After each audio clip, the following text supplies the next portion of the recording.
Ready to start streaming right now, boss.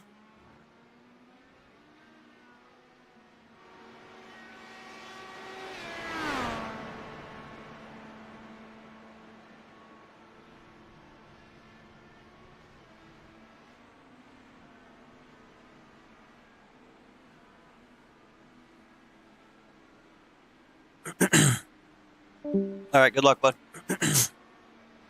All right, good luck, bud. All right, good luck, bud. All right, good luck, bud. All right, good luck, bud.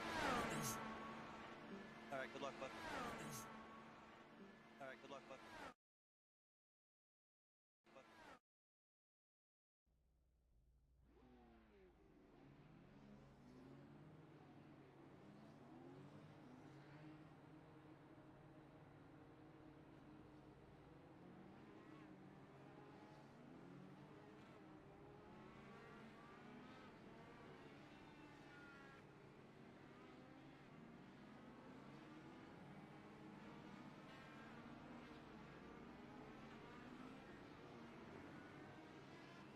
Just so you guys know, the stream is live, and we're going to be coming through locally.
Welcome in the Warriors for Peace Indianapolis Grand Prix inside of the Indianapolis Motor Speedway, the Elite Racing League Mega Driver 86 IndyCar Series. Some Friday night action for you. Tony Donahue with you as along with Michael Goodman and Anthony Ludi. We'll have the coverage tonight. Looks like the rain should virtually stay away for the most part. It is going to be a fast course as the drivers continue to qualify for tonight's race as we gear up not only in real life but as well as the Elite Racing League for the month of May and events surrounding the Indianapolis 500. We have a good one here for you tonight. We're going to break it down. We'll talk some points. We will have all of the coverage you could ask for the Warriors for Peace Indianapolis Grand Prix and the Mega Driver 86 IndyCar Series. I'm Tony Donahue alongside of Michael Goodman and Anthony Ludi. Anthony, welcome in. We should have one hell of a show coming up here tonight. Hey, thank you, man. I appreciate you guys having me. I'm looking forward to some action-packed action here at Indy tonight. Yeah, and this road course can bite you in so many ways. We've seen it in iRacing. We've seen it in the NTT IndyCar Series. We certainly saw it with the NASCAR Cup boys in real life out there last year. Let's break this course down as some of the drivers continue their qualification runs. A lot of runoff areas, so there certainly are areas to make mistakes without ending your day. But you look around this racetrack, some of the trouble points, a lot of braking zones, especially coming down that back Holman straightaway and the quick left-hand turn. But very special to come around oval turn 1, the final turn of the road course, and head down the front straightaway. Your thoughts on this track tonight and how daunting it will be on these drivers? Oh, man. You know, coming from a NASCAR background, the finesse and the technique that it takes to get around a place like this, to me, is just absolutely stellar. You have to be hard on the gas, hard on the brakes, not get this thing sideways and just hope it sticks. I absolutely am thrilled to death to check out this competition, and the level of talent that we have here in Elite should prove to be second to none tonight. Yeah, and we're a few races into the season so far. We've seen a lot of parity drivers being consistent, some drivers contending on the street course like we saw at Long Beach, but struggling at Fontana. This is a track that fuel mileage can certainly play a role. We've seen it with Will Power. When it comes to NTT IndyCar, we've seen it many different times. Some of the strategy that's played out so far this year in the Elite Racing League has been fun to watch. At Phoenix, we saw a lot of drivers stretch that fuel and make it to the distance of the race when a lot of other drivers thought that they would drop off after coming to the pits. I do expect tonight to be a fuel mileage race. These drivers are so good in this series that you don't see a lot of cautions or a lot of full course cautions. So I do think, Anthony, we're going to see a lot of the fuel mileage and the strategy play in here early on in this race. Yeah, absolutely. And not only fuel mileage, Tony, these tires, from what I hear, are really going to fall off.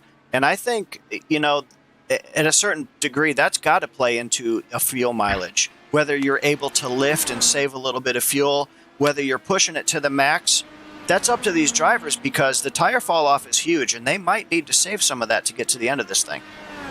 As qualifying continues from the road course at the Indianapolis Motor Speedway. Press Sora currently the quickest. You got R.C. Anderson, the former Top Gun racing driver. Nicholas Sudik is currently third. Gavin Hibbs joining the fight here is fourth. Jared Ruxin, who has been a hard charger so far to start the season, is rounding out your top 5 qualifiers in this round. We will keep you updated. I think the next 7 to go out will make up the pole position through spots number 7. But again, not a lot of restarts here, Anthony, and not a lot of cautions, as we mentioned, which means very important to qualify up front and really have that track position when this race goes green. Oh, absolutely. I mean, we're looking at we got 80, 85 laps on this thing. A lot of things can happen in that time, but I tell you what, I wouldn't want to be the guy starting in the back with this level of talent. So I think your best bet is to try to qualify up front. Absolutely. And you look at the point standing so far, Victor Del Porto, currently the top driver with 144 points. His teammate, Alex Van de Sant, is currently second. David Purcelli, the rookie, is third. Chad Frankenfield, who's had a couple good runs over the last few weeks, is fourth. Craig Forsyth currently rounding out your top 5. So a lot of guys like Jared Ruxin and Adriano Pinheiro, who's had some bad luck, Nick DeGroot, AJ Musselman. These are drivers that have had really good cars and chances to win races this season. But sometimes the strategy doesn't fall in their place. A couple of these guys got caught up by some weird wrecks at Phoenix a few weeks ago. We believe that it was like a glitch in the iRacing format. So a lot of these drivers really starting to look at the points. You obviously want to get wins. But if you're Victor Del Porto, Van de Sant, Porcelli, very important to stay up front in the points as we get ever closer to the Richmar Flores Indy 500 coming up here over the next couple of weeks. This track is great. Anthony, as you know, it can test you in so many ways. It is one of only a few Grade A FIA certified race courses. No different here with the Elite Racing League and the Mega Driver 86 IndyCar Series. So this is the best of the best, and I think tonight, Anthony, we'll see that cream of the crop rise to the top, and those guys that have been consistent throughout the year, I think those are the guys we're going to be talking about with a chance to score a podium here coming up later on today. Yeah, I think you're absolutely right. And to win at in a historical event, such an historical place within the motorsports, it's just the cream of the crop, like you said. To win at Indy is one of the most elite tracks you could ever win at. And I think we're just about to go to grid here, if I'm not mistaken.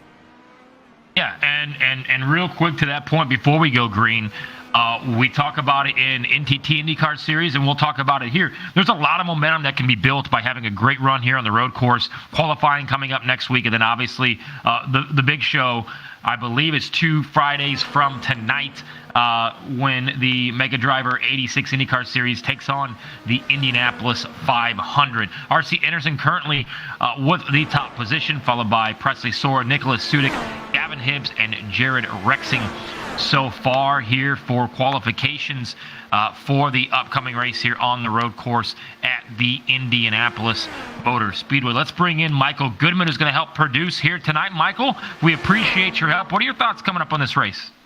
Well, I'm looking forward to it. I'm actually not producing, just to let you know. That's Anthony. I got to give him all the credit for all the camera work he'll be doing here tonight. But really looking forward to tonight's race. Again, a lot of momentum can be gained for to kind of kick things off here for the month of May, and should be a pretty good one. Again, the points battle coming in tonight. Looking forward to seeing how the two teammates, Del Porto and Van de Sant, kind of will. If they play nice with each other here tonight and don't get too aggressive trying to battle for that points lead, but I think we're shaping up for an awesome race here tonight. Yeah, Van de Sant qualifying right now, currently fourth with just over 3 minutes to go in this qualification session. We want to thank some of our premier partners off the bat, C2 Freight Services. C2 Freight offers complete freight management services. They're ready to meet your needs today as well as your changing needs in the future. With thousands of qualified carriers in their database, they're capable of handling shipping for every type of goods, from perishable foods to office equipment.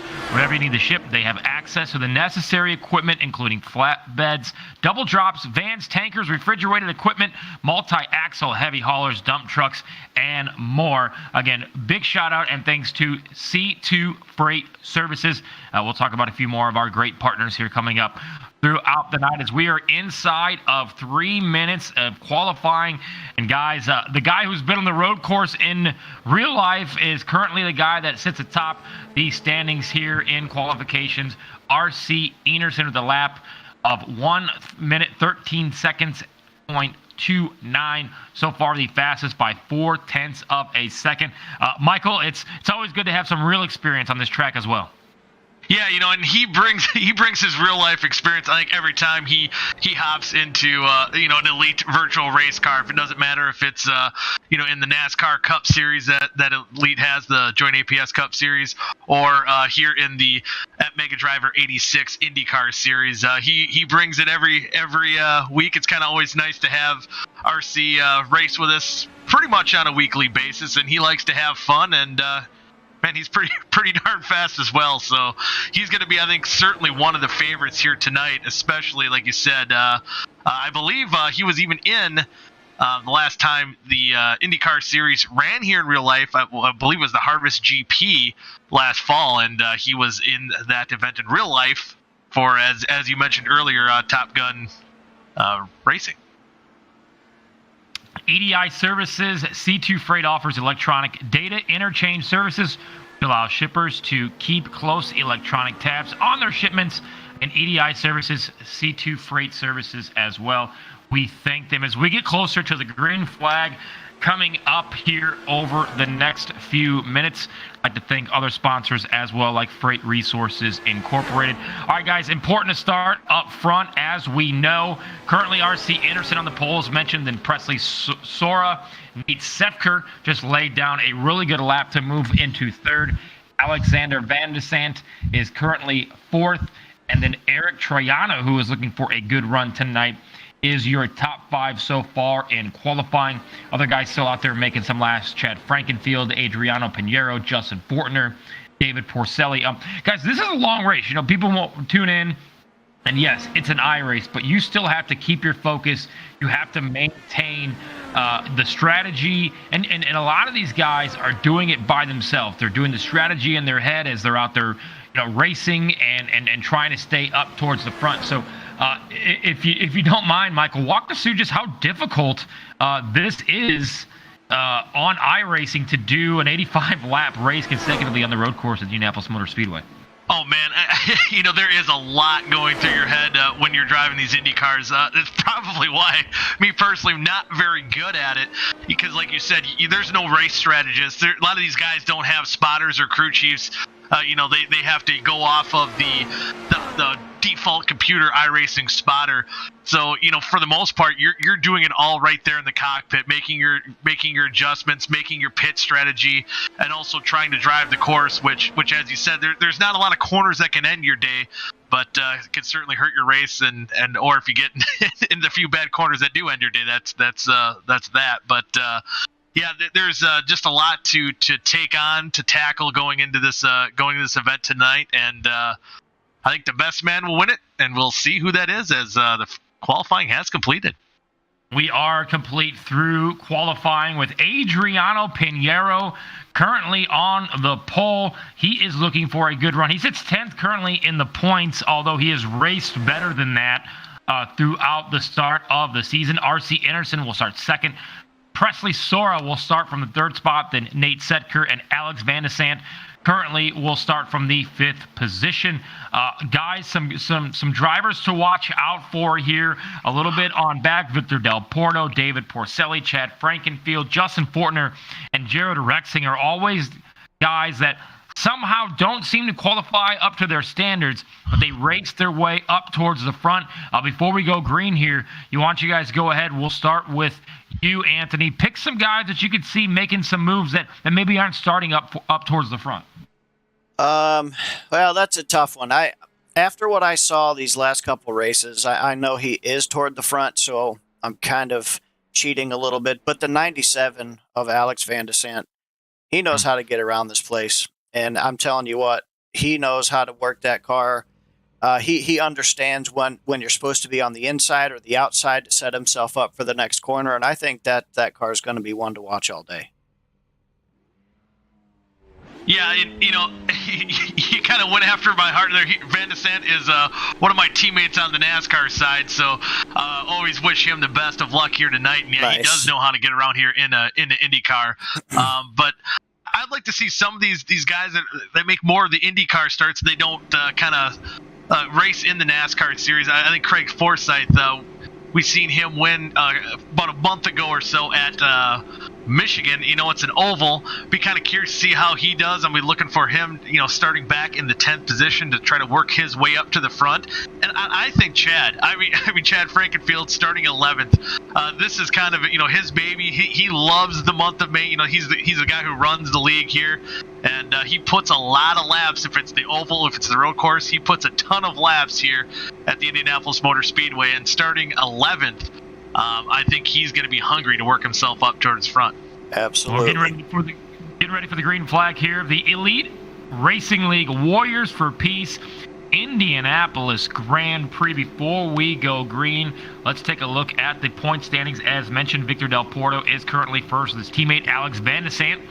Currently second, followed by David Porcelli. Chad Frankenfield is 4th in points with Craig Forsyth in the 5th position. As we get ready to go green here from the Indianapolis Motor Speedway, you can see the rundown on your screen. Don't forget to follow at Burnout Sports for all of your IndyCar and Indianapolis 500 related news. That's me. That's my website. I'm Tony, and I was out at the Speedway yesterday, so I talked to a lot of these drivers about momentum that can be gained, and I know that we've talked about it here in the outset of just the momentum that can be gained here over this race and then taken into qualifying for the Indianapolis 500 here over the next couple of weeks. So as we go on board here with Presley soars. We get ready for the green flag. We are going to go around a few times here, a couple parade laps. Great crowd here. Guys, again, restarts. I expect this start to be a bit chaotic. They tend to fan out before they make that huge dive into the braking zone into turn one. So, as we know, very important here, Anthony, to get off to a good start and don't get caught up in anybody else's mess as well. Yeah, absolutely. I think, for the first half of this race, part of the name of the game here is going to be just keeping on track. You don't want to get those off-track points, take a chance on damaging your car out there in the gravel, or a chance of getting stuck. I mean, we all know these things are extremely low to the ground. You get out there in the gravel, you might not be getting out. So staying on track, keeping a clean car, it's your only chance to be up front at the end of this thing is to have a good car in a good shape. Michael, if you want to run through some more strategy calls that you think we could see here, and really, again, just staying clean and staying on the track, because once you get in that grass or that gravel, you are going to lose precious time and precious track position, where at a track like this, as we run, I believe we are running the Formula One layout, if not mistaken. I believe that is correct, if I'm not mistaken, too. But I think the strategy is, just kind of pace yourself. As you said, 85 laps. It's going to be a long race here tonight. We've seen guys, in these situations, maybe starting mid-pack or maybe not quite where they thought they were going to start, making aggressive moves. They always say you can't win a race on lap 1 or lap 10, but you can certainly lose it. I'm looking for a guy that's going to be smooth, calm, and collected. And guys like R.C. Enerson, we've seen him just out here almost on a weekly basis, especially on road courses. He knows how to be smooth, and see how he does it with him and Pinero starting up front if we're getting ready to go green. And we'll see if this first lap or two stays green. And then, I think early on here, even maybe within the first 8 to 10 laps, we could see some strategy plays depending on what tire that you start on. If you start on the red tire, so we definitely are running the Formula One layout here as they come across what is oval turn number 1. It is a sweeping right-hand turn here on the road course at the Indianapolis Motor Speedway as the pace car dies off. A great formation, a great alignment. The green flag is in the air, and a great jump here for Pinero. He will lead them down into turn number 1 as they fan out 2, 3, and even 4 wide. A huge move to the inside here for the battle for second as Pinero moves out to a nice lead. And it looks like Sepker is right there, Van de Sand as well, making moves here early. I think it was Presley Sora that made that aggressive move on the inside going into turn 1, able to make it work. He moves up to the 3rd spot as so far Pinero and Enerson pulling away, but looks like a pretty good battle here for the 3rd spot. Yeah, it looks like a couple guys found the grass there as you come around the Formula One configuration, which takes you a little bit more into the infield towards the front straightaway of the oval.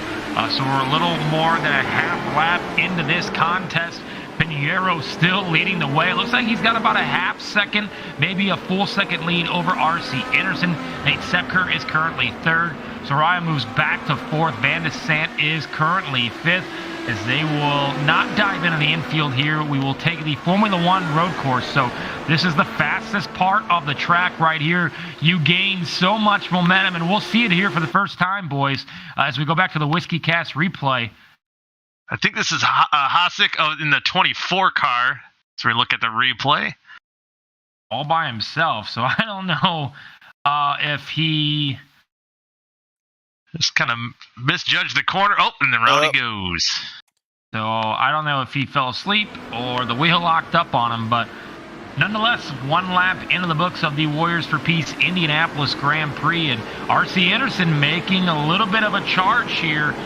Do you want to lead this race early, guys, or do you want to kind of hang back and be able to save a little bit more fuel to maybe stretch this first stint out? I think it all depends. I don't know about you, Anthony, but I think it all depends on what your strategy was going into the race.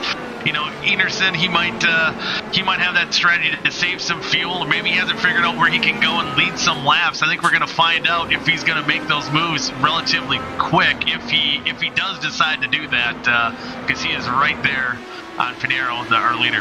Yeah, absolutely. I think some of this might come down to comfort too. You know, if these guys know the track like the back of their hand, like some of these front runners, they might want to go out there and lead some laps. Some of these other guys might want to play it a little bit more conservative and strictly start this race thinking about fuel. RC Anderson there in second. They've got about, a 2-second advantage over the rest of the field. Vanessa there in fourth. Del Porto currently sixth.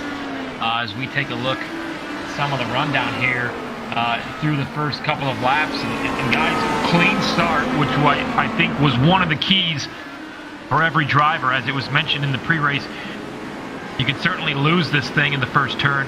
But so far, 2.5 laps, so good. And RC Anderson here early is maybe going to get a little racy and challenge for this race lead. Yeah, he's looking hungry right now. He's close. He's at least keeping him within arm's reach at the moment. And I think whenever he wants to pull that trigger, it looks like he might be able to do so, especially going through this portion of the track. It looks like he is a little bit quicker. See if he gets that slipstream coming into the oval turn one.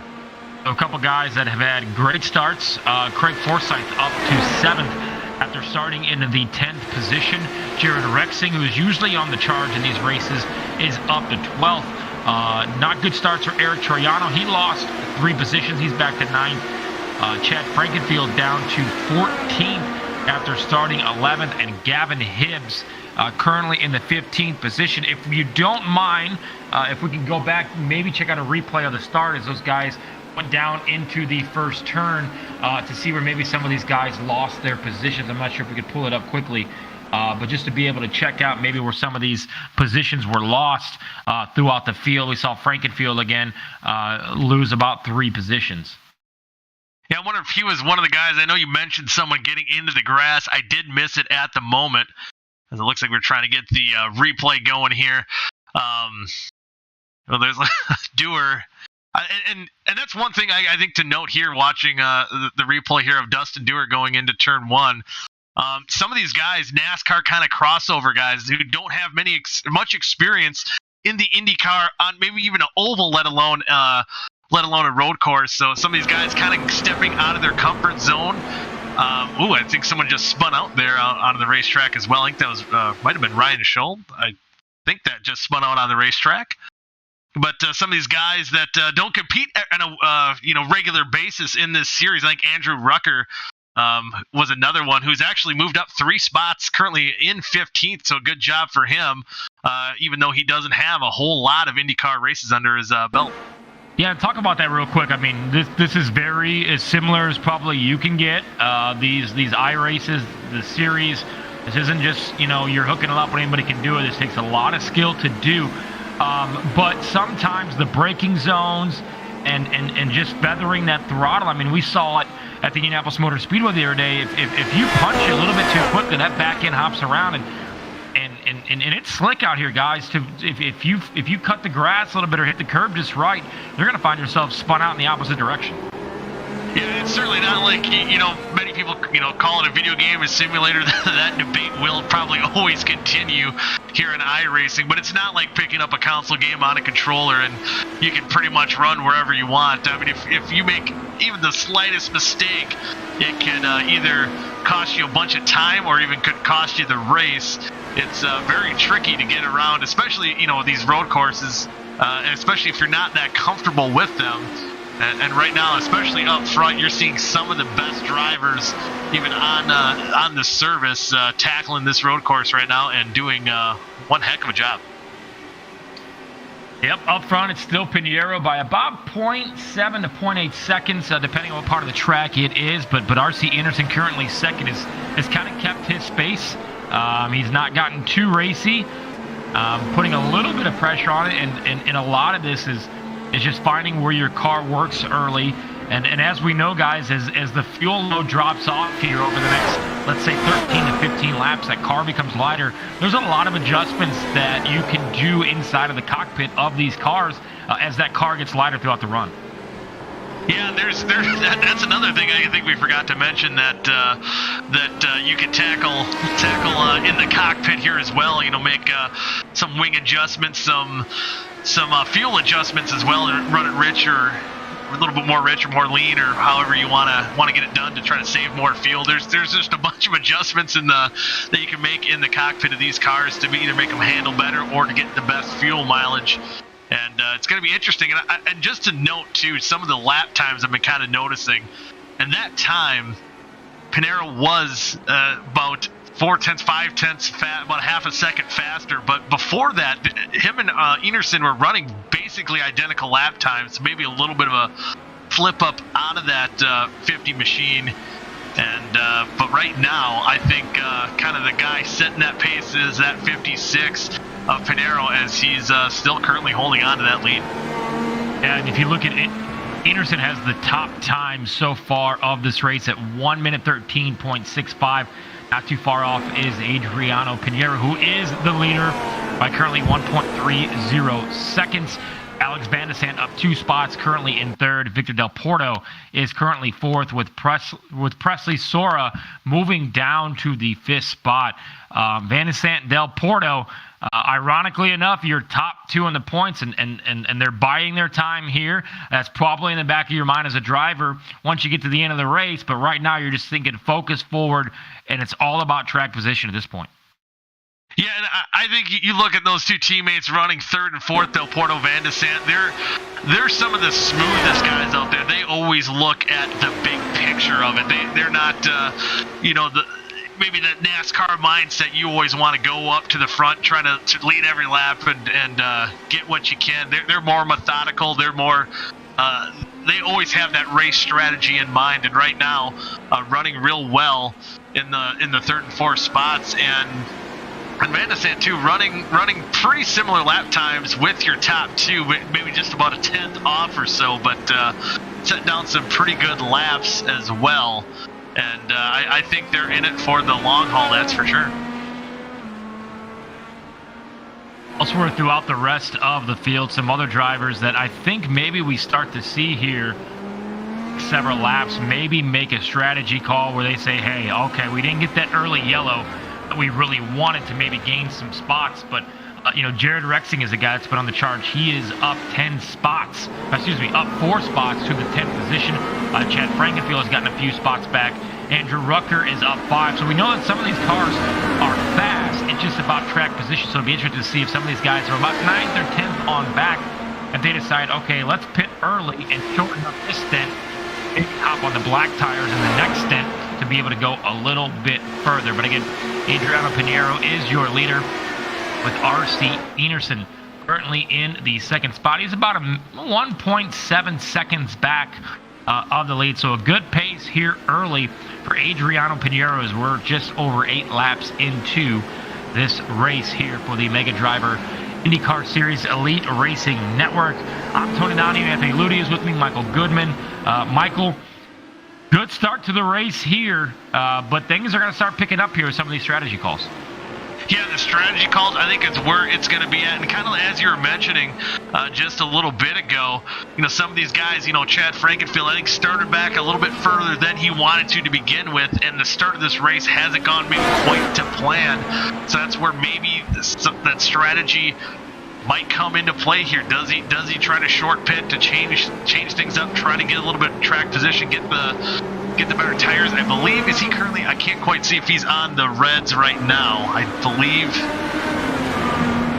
he is not. That might be a factor in his running order. I can't tell. His wheels are red. It's kind of hard to point out, but it'll be interesting to see what strategy calls are going to be made, because I believe we're looking, like you said, around 22 laps on a full tank, and we are lap 10, so it's starting to get to that time where you're going to be thinking about what you're going to do, when you're going to pit, and see how this plays out. Warriors for Peace is a foundation promoting peaceful change in the world to honor the beautiful life of Jack Shockley. Check out warriorsforpeace.org for more information. We appreciate their support of tonight's broadcast and sponsoring the Warriors for Peace IndyCar Grand Prix on the road course inside of the Indianapolis Motor Speedway. A guy that's up to 5th here, Nicholas Sudik, is looking awfully racy. He's moved up some spots. Justin Fortner is up 5 spots to 7. So like we've been talking about, there are some fast cars inside of the top 10 that are just biding their time and hoping that they can have clean entries and clean exits onto pit road, because kind of as we see in real life, guys, this seems to me, I know we're only coming up to lap 12 here, but this, to me, again, Anthony, seems like one of those races that's going to see a lot of green flag stints. Yeah, absolutely. And I guess that was my thought process, is how I would approach this race. I kind of feel like some of these guys might choose different pit strategies. Some of these guys might short pit, try to play a fuel game here, and I think it's about to be interesting in the next 5 laps or so. Coming from a NASCAR background, would you be able to explain to the fans the differences on this style of racing between the tire sets?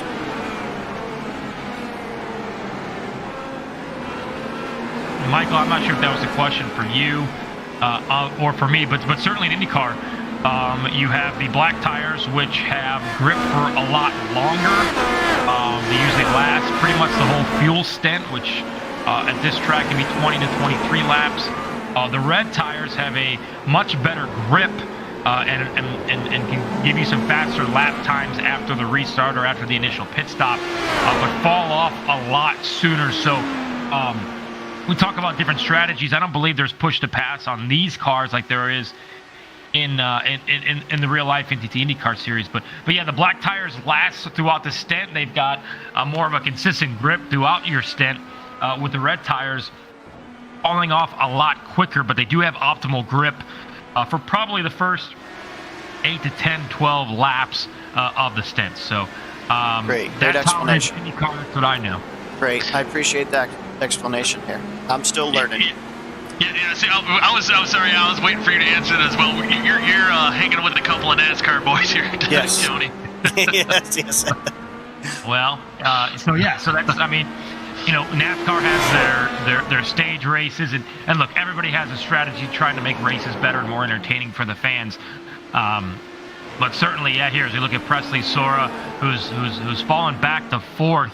Sudik currently 5th. Porcelli is 6th. Fortner up to 7th. Del Porto 8th. Troiano has fallen back to 9th. And Chad Frankenfield, after losing some spots early, is starting to find a little bit of a rhythm. He's 19 seconds back, but currently in the 11th position. He's a guy, as we talked about, not only does he run the league, but he's a guy that I think we could see being one of those first strategy calls to either pit early and get on some better tires, or pit late in this stint. It looks like, I can't tell from that angle, but it looks like he may have started on the black tires. So this is a great road course.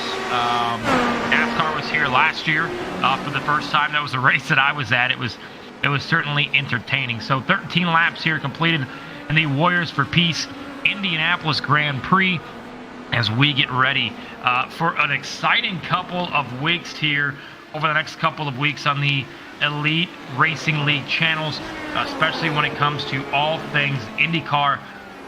The schedule is going to be great over the next couple of weeks. Again, the Indy Grand Prix going on as we speak.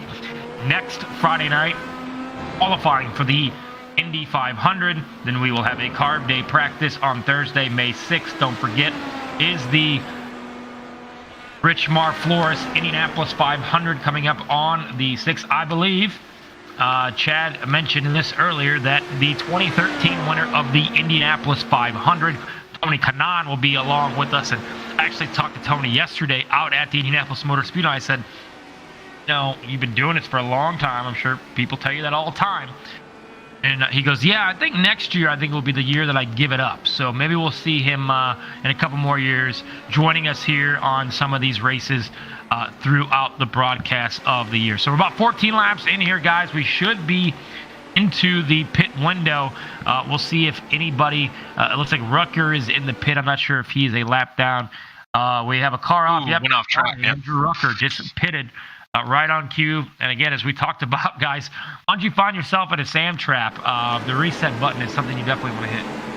Yeah, and then Rucker, again, a guy that has more of that NASCAR experience, kind of getting out of his comfort zone here tonight. Was doing pretty good for most of the race, but just kind of made that one mess up and had to use that reset. Hopefully he gets back out there and maybe gets a little bit more experience in these open wheel cars. And I wanted to say one thing too, Tony, about the Tony Kanaan racing with us. He's raced with us before, and being more of a NASCAR fan growing up, watching more NASCAR. I have been to one Indy 500 and kind of followed the sport throughout my life as well, but NASCAR was always king. But Tony Kanaan, for me, it's always awesome to see him run with us. I'm really excited for him to attempt the Indy 500. I'll be joining as well. So just sharing the track with Tony Kanaan is about my equivalent as when we shared the track with Dale Earnhardt Jr.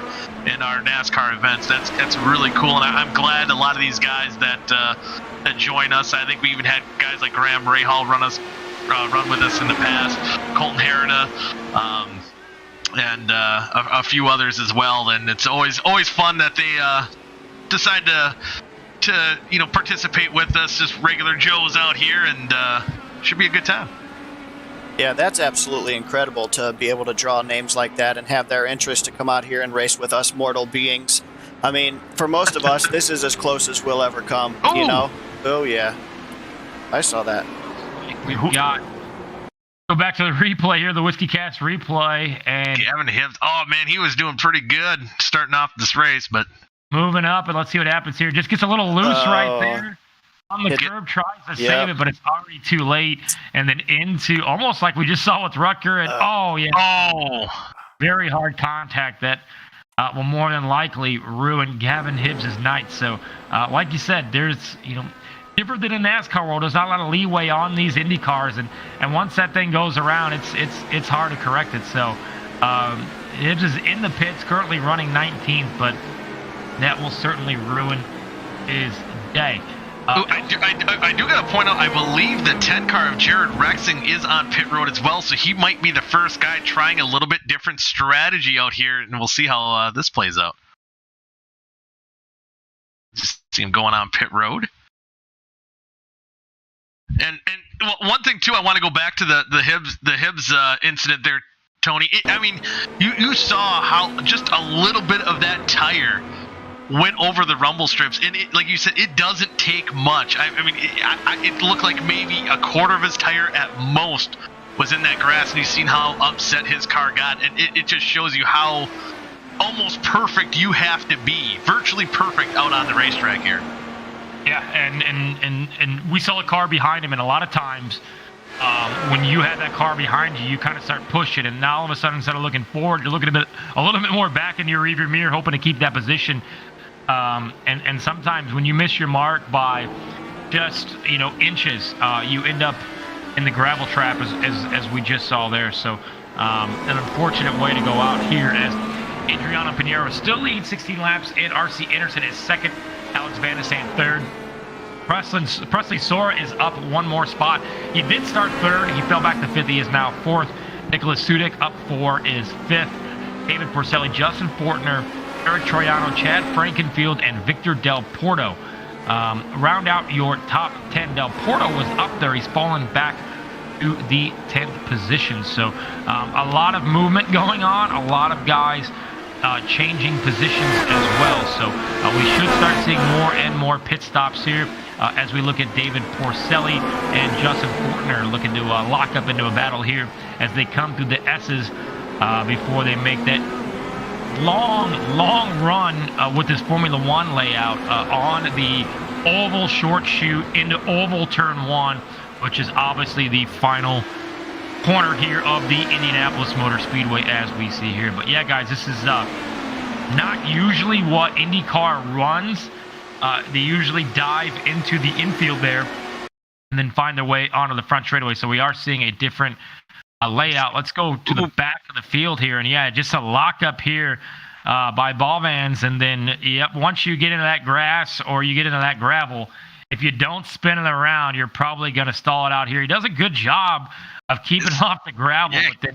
Yeah, great job. Yeah, I would say he kept it out. Yeah, kept it out, and it didn't totally spin around. Good job.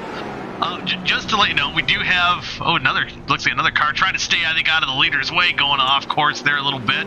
We do have kind of coming out of the infield care center here. One of the drivers, one of the competitors here, waiting to maybe talk about how his night went, and that was Dustin Dewer.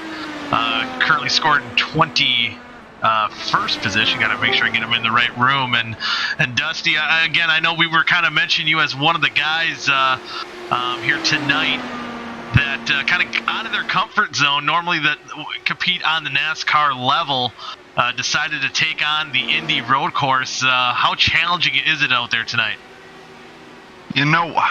Once I got about 10 laps down in practice, it drove, I would say, fairly easy. I was very comfortable with the car. I was surprised.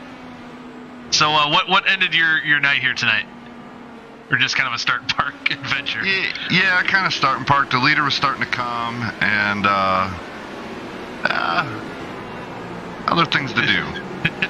Yeah, stay out of the battle here as Alexander Vanessa moves into that second spot. But let's go, Alexander! Yeah, see, he's tugging at his heartstrings as well with Alexander Vanessa. But we here in the booth here, we're talking a lot about the month of May events, and again, I believe it was next Friday, we have the qualifying for the Indy 500, and I know you're a guy. If we broadcast this right here on the Elite Racing Network, and last year you were one of the final guys to get in. I think one of the last cars to go out and get your spot into the 500. So I think you're one to speak for. You got to tune in for that next Friday night. Oh yeah, you gotta watch qualifying. Last year was so exciting. I was so close all my runs in a regular session, and it ended up going down to the bumping round, and there were some fast guys out there, and I just managed to hit my 4 best laps of the night, get in the show, and unfortunately couldn't make the race due to a death in the family, but I'm looking forward to getting back there next week. Yeah, should be exciting. Well, thanks for joining us here tonight, Dusty, and hopefully you either enjoy the rest of your Friday night or enjoy the rest of the show out here out on the racetrack. Yeah, I just jumped into an official race here. All right, we'll let you tackle that and let you head to it. So thanks for joining us, Dusty. Yeah, thanks for doing what you guys do. Big shout out to Memory Lanes, Miss Goodies, Home Place Beer. Let's support our sponsors. Let's go. All right, heck yeah. That's Dustin Dewer. We'll see him try to qualify for the Indy 500, but unfortunately tonight his race ending a little early. But with that, Tony, pit stops should be coming up here pretty quick. Yeah, we're not too far away from seeing this as well. It seems like the tires fall off, as we talked about in the outset, right around this time between laps 20 to 25. So you might not need as much fuel as you would elsewhere. But again, can anybody make this into a 2-stop race? Based on what I'm seeing so far, more than likely not, just because we probably won't see too many yellow flags. We haven't seen one yet tonight. But again, Adriano Pinheiro is leading. Alex Van de Sand is on a charge. He is up to second. He is about 6 seconds back from the lead. R.C. Anderson now down to third. Presley Sora is fourth, and David Porcelli rounding out your top 5 as we get ready for this round of pit stops. Blue Egg, the marketing department for small businesses.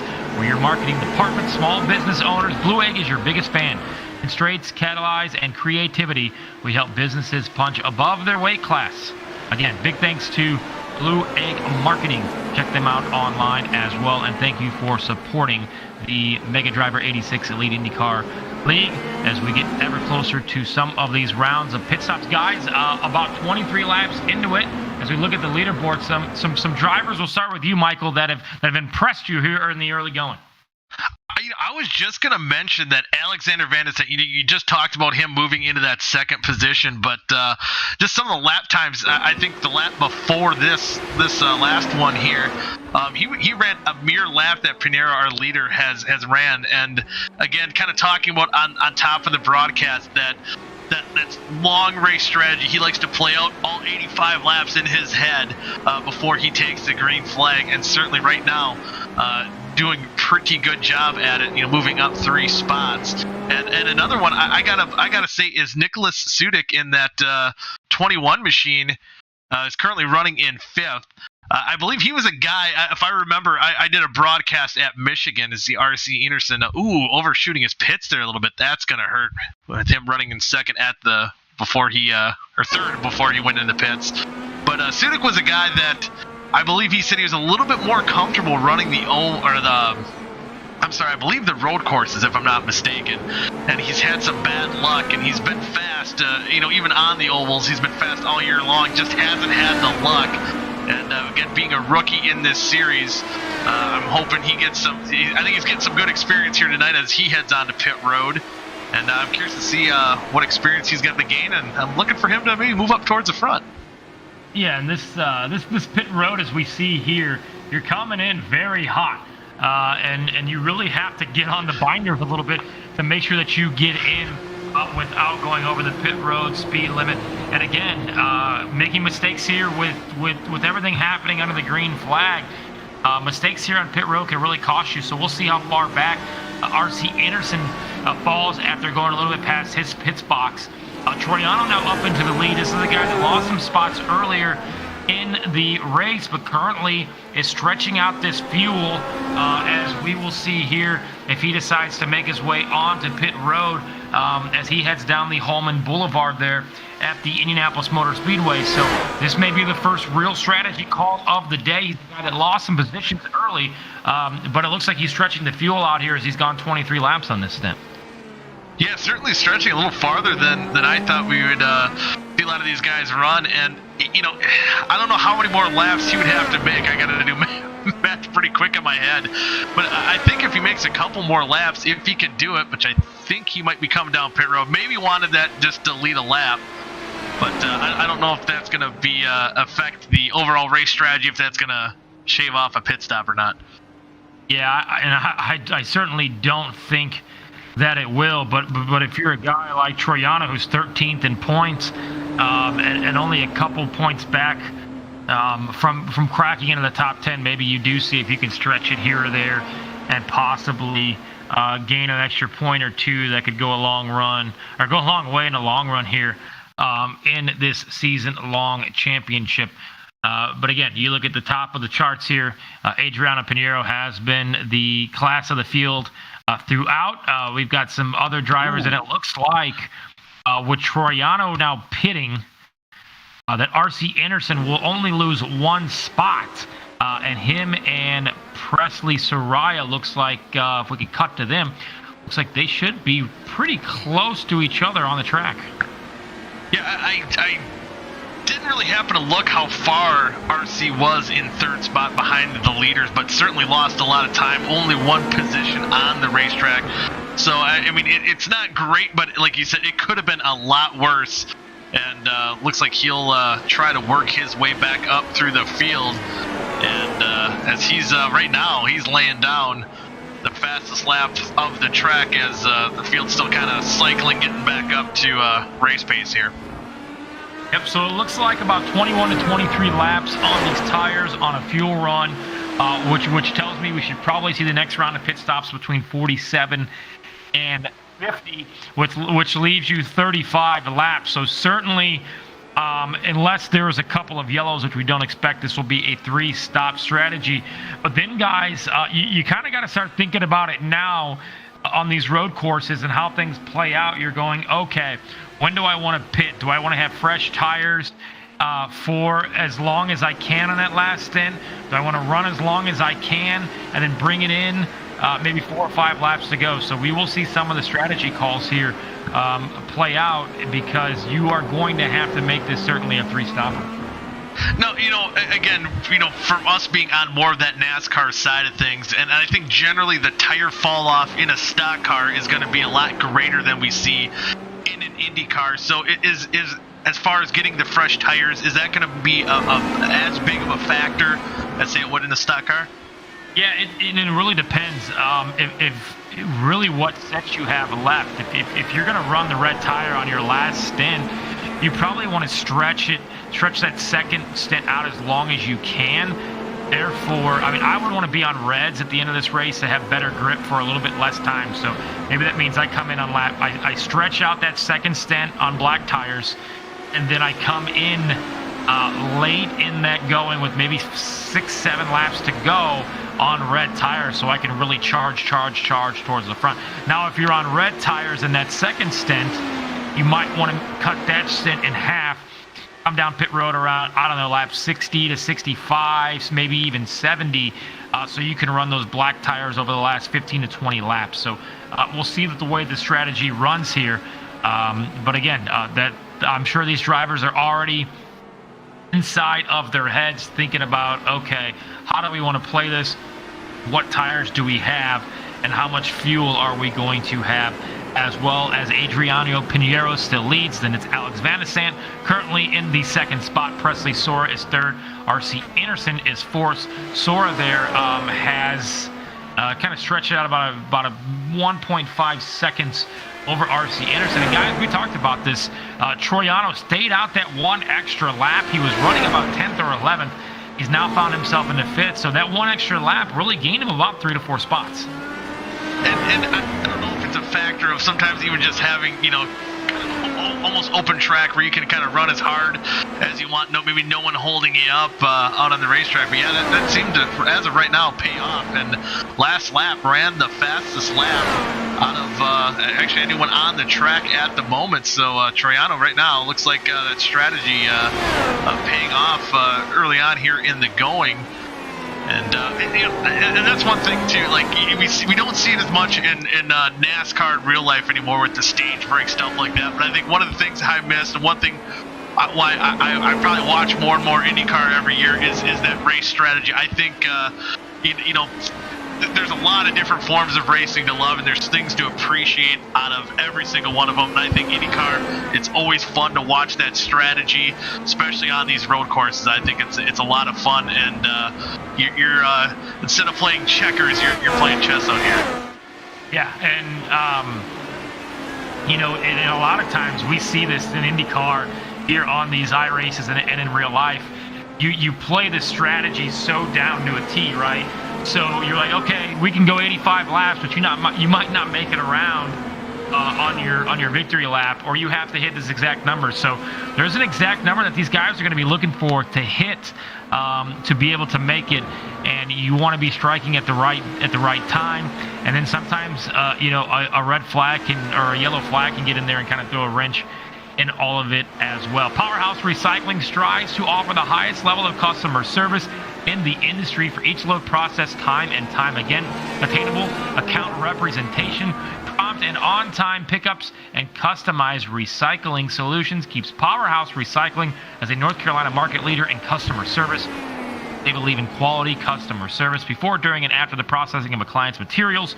They strongly believe through our superior customer service, customized recycling, and complete transparency, we can earn our clients' business and hold longevity in our business relations. We thank all of our sponsors tonight, including Warriors for Peace, the foundation promoting peaceful change in the world to honor the beautiful life of Jack Shockley. Check them out, warriorsforpeace.com, for more information. And Burnout Sports, follow them on all of your social media feeds, burnoutsports.com, for the latest in racing circled around the NTT IndyCar Series. All right, guys, we're almost to lap 30 here.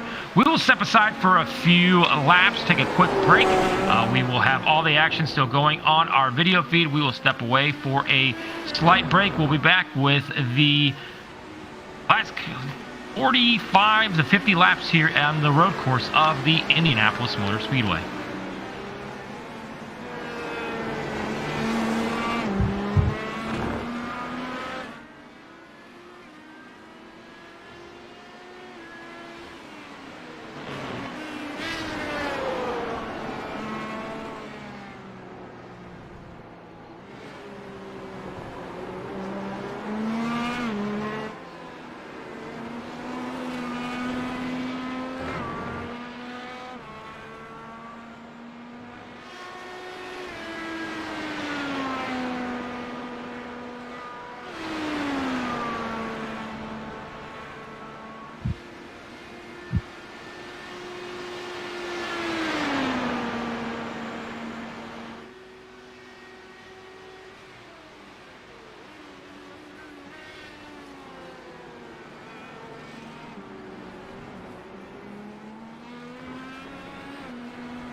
Are we muted, I'm assuming?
Laps of 85 are complete in the Warriors for Peace Indianapolis Grand Prix.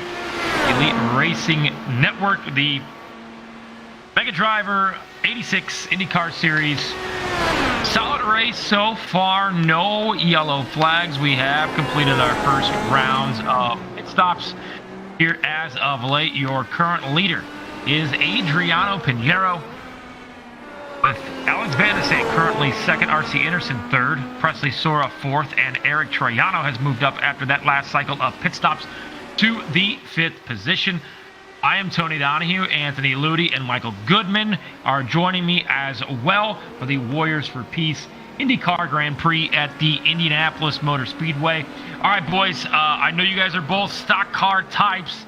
But so far, we've seen not a lot of margin of error here on this road course. We've seen it bite a few drivers already so far.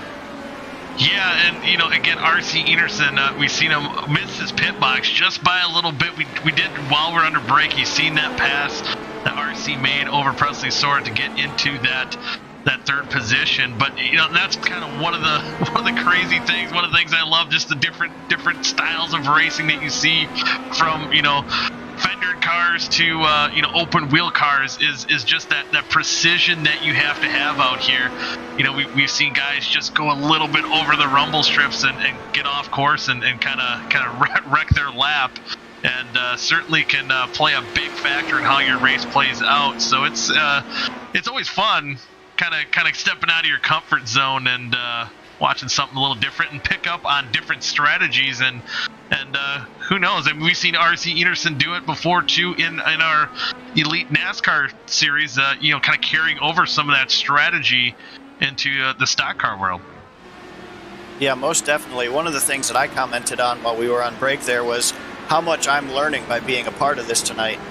Again, a huge NASCAR background. I'm learning a ton about how intricate this specific style of motorsports really is. So this has been a great treat for me. So you guys are filling my brain full of knowledge. I'm very appreciative of that. See, I think if you hang out with Tony a little bit longer, you'll not only, if you tune into the Indy 500, he'll start giving you those bits of knowledge where you'll start watching, maybe the Indy GP or Long Beach or some of the other tracks. Road America, I've been out there. That was a cool race to watch these Indy cars go around that track as well. And you hang around these guys that know IndyCar, they teach you a few things, and it just makes it that much more fun to watch. Absolutely. I'm very much looking forward to it. What do you guys think? Let's hop in the car here and ride around a lap with our leader, huh?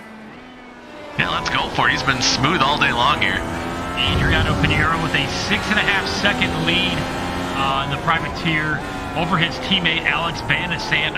Ironically enough, those guys at the top positions in the points as we go on board here. And what you guys will notice too is just how little really movement there is throughout the cockpit here.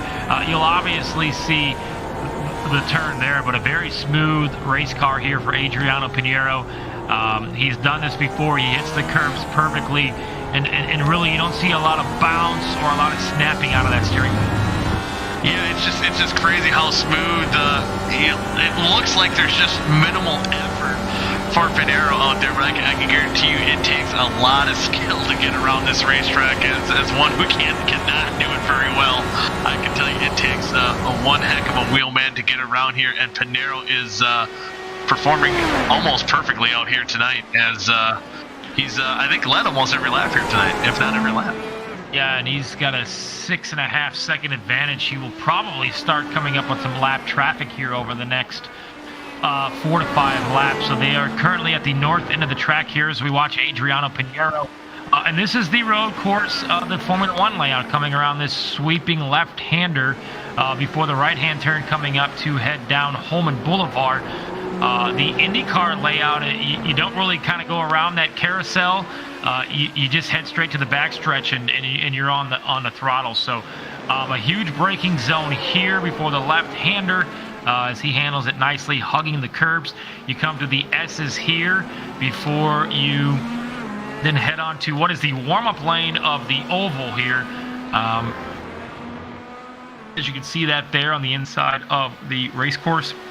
And then for IndyCar, as you'll see, this is the Formula One. They dive right to the right there, back into the infield, and that's where you enter the pits. But again, we're the Formula One layout here at the Indianapolis Motor Speedway. So you take that sweeping right-hand turn, the final turn of the course, which is, of course, turn number 1 of the Indianapolis Motor Speedway oval. So there's a lap around this road course, and it goes by quickly as we see Pinheiro here continue to push that gap to 6.7 seconds over his teammate Alex Van de Sant. R.C. Enerson currently 3rd, Preston Sora is 4th, and Troiano is up to 5th. Make it now 6th as Porcelli gets around him for position. Maybe we can dive into that 5th and 6th place position here. Yep, right here we just see the pass.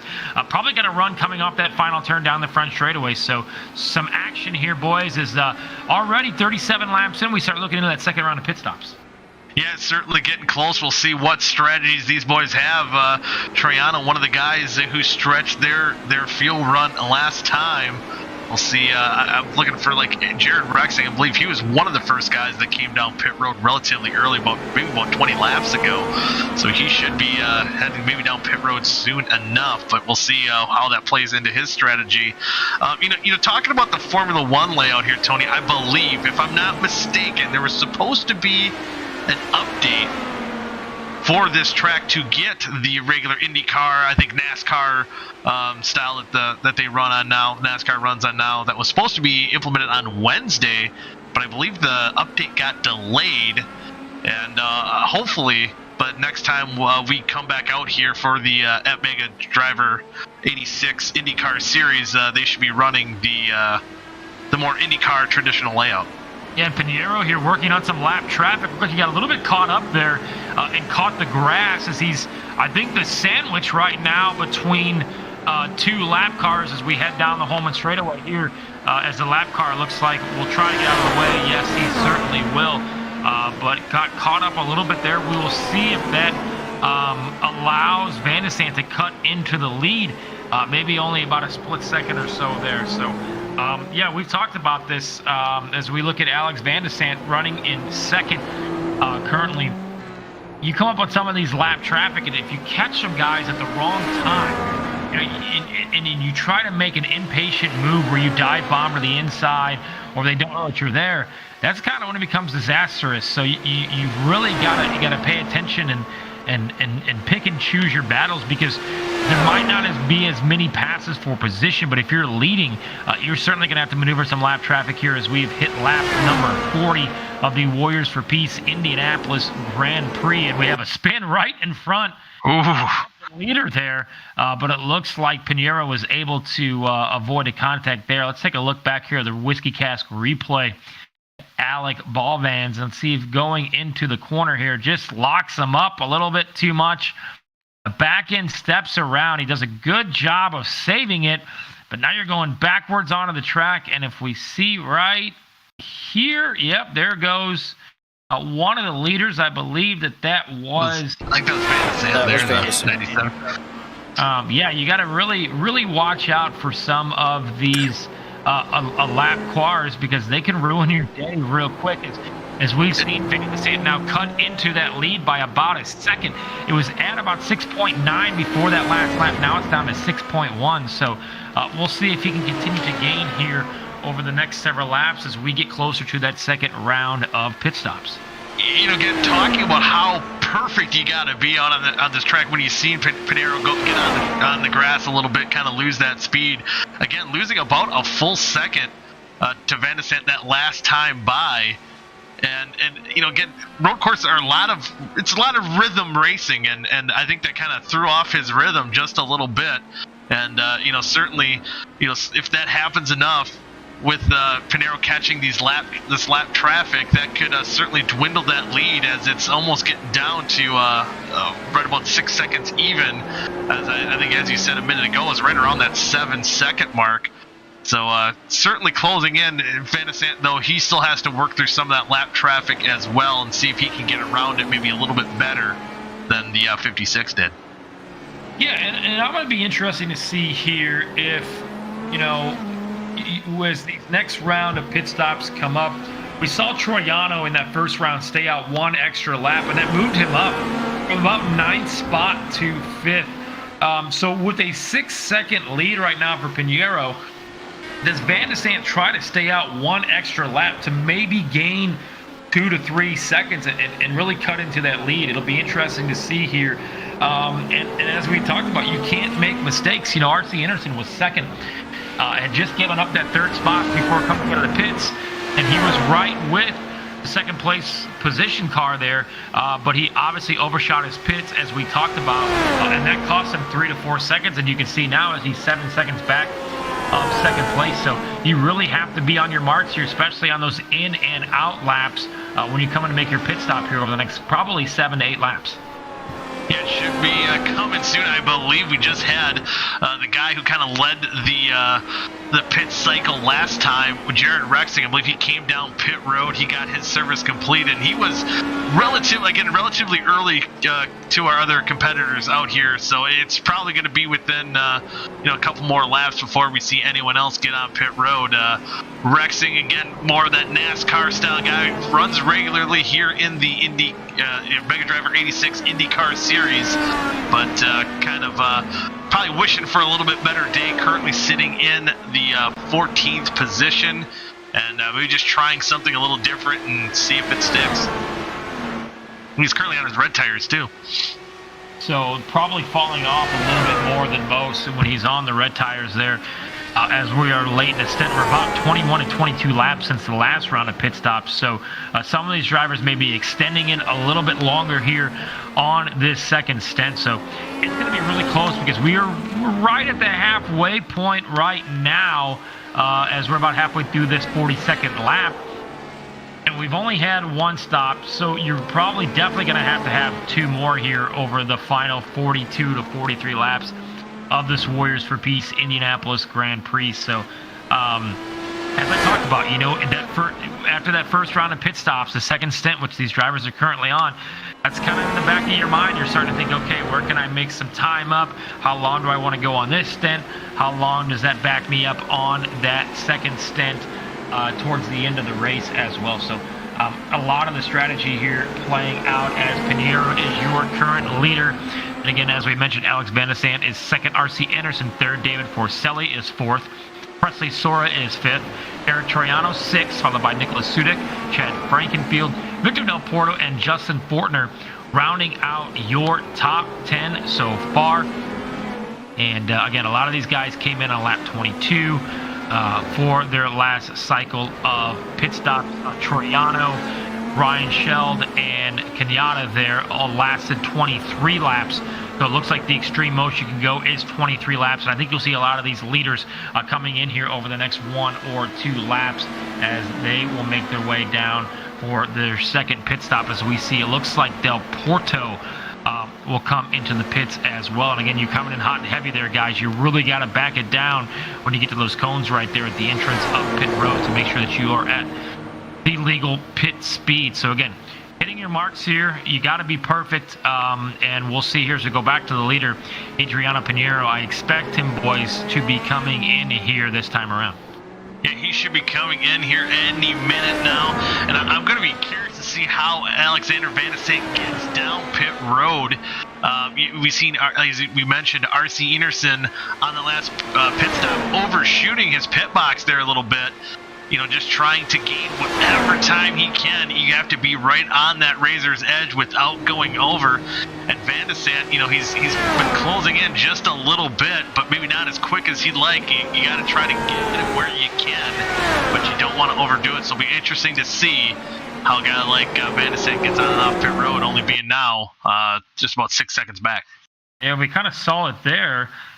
Getting on and off pit road and making sure that driver merging in front of you, or when you merge safely back on the track, that you don't get caught up or make contact or have to back off the throttle. So here comes RC Anderson into the pits very, very slowly, making sure that he doesn't get a pit road speed violation. So this looks incredibly slow, guys, almost like he's ran that thing out of fuel. It might have been just, if I'm not mistaken, Anthony, it might be the replay shows it, I think, at a little bit slower pace. So it might have been a little bit deceiving there. Anthony, was that true? Oh, yeah, I'm sorry. Okay. I had my mic muted. Okay. Yes, the replays do show at a quarter speed, so he wasn't going quite that slow, although it is possible that he ran out of gas.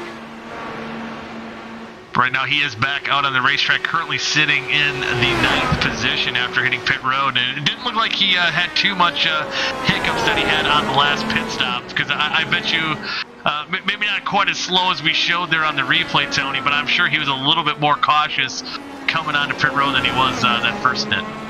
Yeah, you absolutely have to hit your marks here, as we talked about. And there's been so many times where a team or a driver has had a great run going and they lose it in the pits. And, here you just got to make sure that you hit your marks and you continue on the right pace. So Pinheiro is still leading as we're 45 laps in, just 40 laps to go. Van de Sant, his teammate, is second.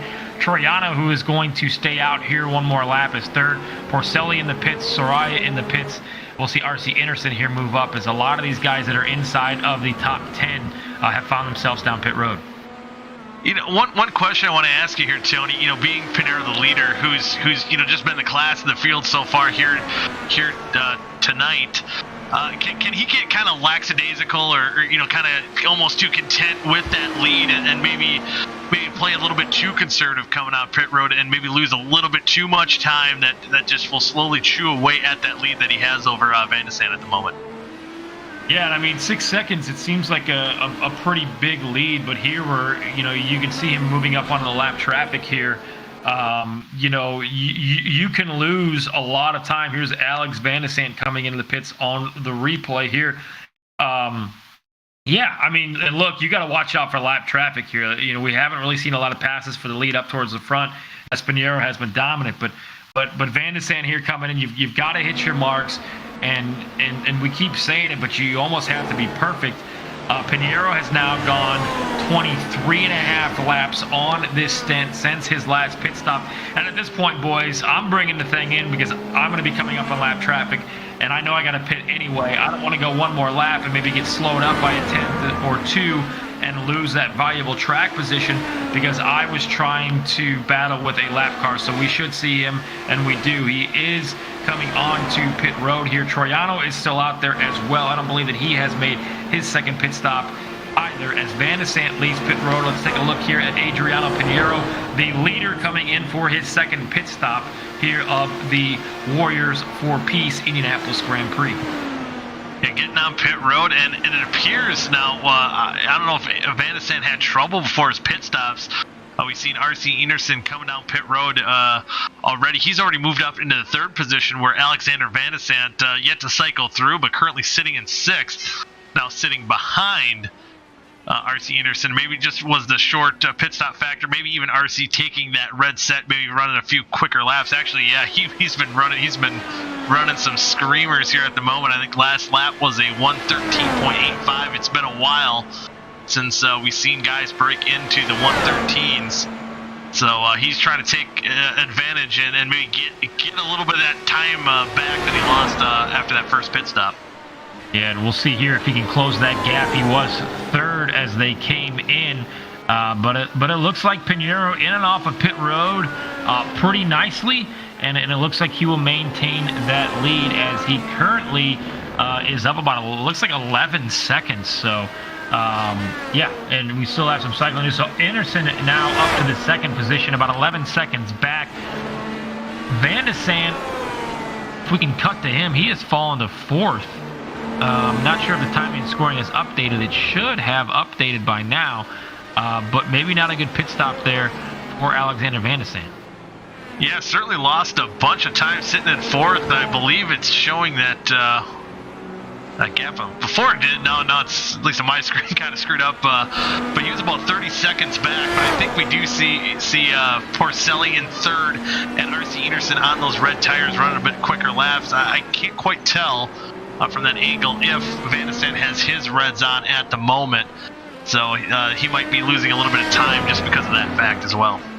Yeah, so Van de Sande currently fourth, but Pinheiro still leading.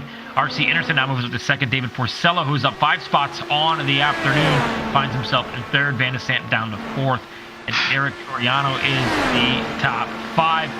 We got some other guys throughout the field that have made some moves, like Jared Ruxin, Chad Frankenfield, and Justin Fortner, who have gained spots from their original starting positions. But again, basically, guys, we're looking at, and we've seen this in real life too with with Will Power. You kind of get out to a lead here, it stays clean and green, and basically you're just out for a Sunday afternoon drive. And as long as nobody else, aka a lap car, screws up your day, this could be smooth sailing for Adriano Pinheiro here over the final 37 laps. But again, with one more pit stop to go, anything can happen as he makes his way around the final turn with an 11-second lead now over R.C. Enerson. Then it's 27 seconds back to Porcelli, 28 to Van der Sande, and 32 back to Troiano. So Van de Sande either missed his pit box. I'm not sure if we pinpointed exactly what happened there on his pit stops, but he certainly lost a lot of time and cycled him back to fourth spot. Yeah, you got to wonder. We'll see if we can get a look at the replay here. We have another incident on the racetrack here as well, but maybe trying to gain a little contact there. Ryan Scholden, I believe that might be Valvez in the 5, the other car involved. Absolutely. I think it is. Getting off in the sand there, getting some heavy damage to both those cars. And I believe they keep on rolling though. We stay green. And Pinheiro here coming up on some lap traffic. So we will see if that lap traffic fights to stay on the lead lap, or if they kind of move over, get out of the way, and give Pinheiro enough room to maneuver and continue on. Yeah, we'll see if he can get Lucky dogs here, boys. Yeah, no lucky dogs here. This is racing all natural and more pure form. I do believe. I love it. And talking about something even drivers love. Indy 500 is obviously the mecca of what you want to win. But I think anytime you can win a race, even if it's virtually or in real life, even if it's in this GP, that's something certainly that's important. If you can bring it home here in Indiana. And Pinheiro handles one of the lap cars there easily. And again, here probably lost a little bit of time there because it looked like the lap car tried to just get out of his way and get out of it a little bit, but it might have held up Pinheiro here just a little bit. But smooth sailing now with plenty of room in front of him as he heads down the back straightaway here inside of the Indianapolis Motor Speedway.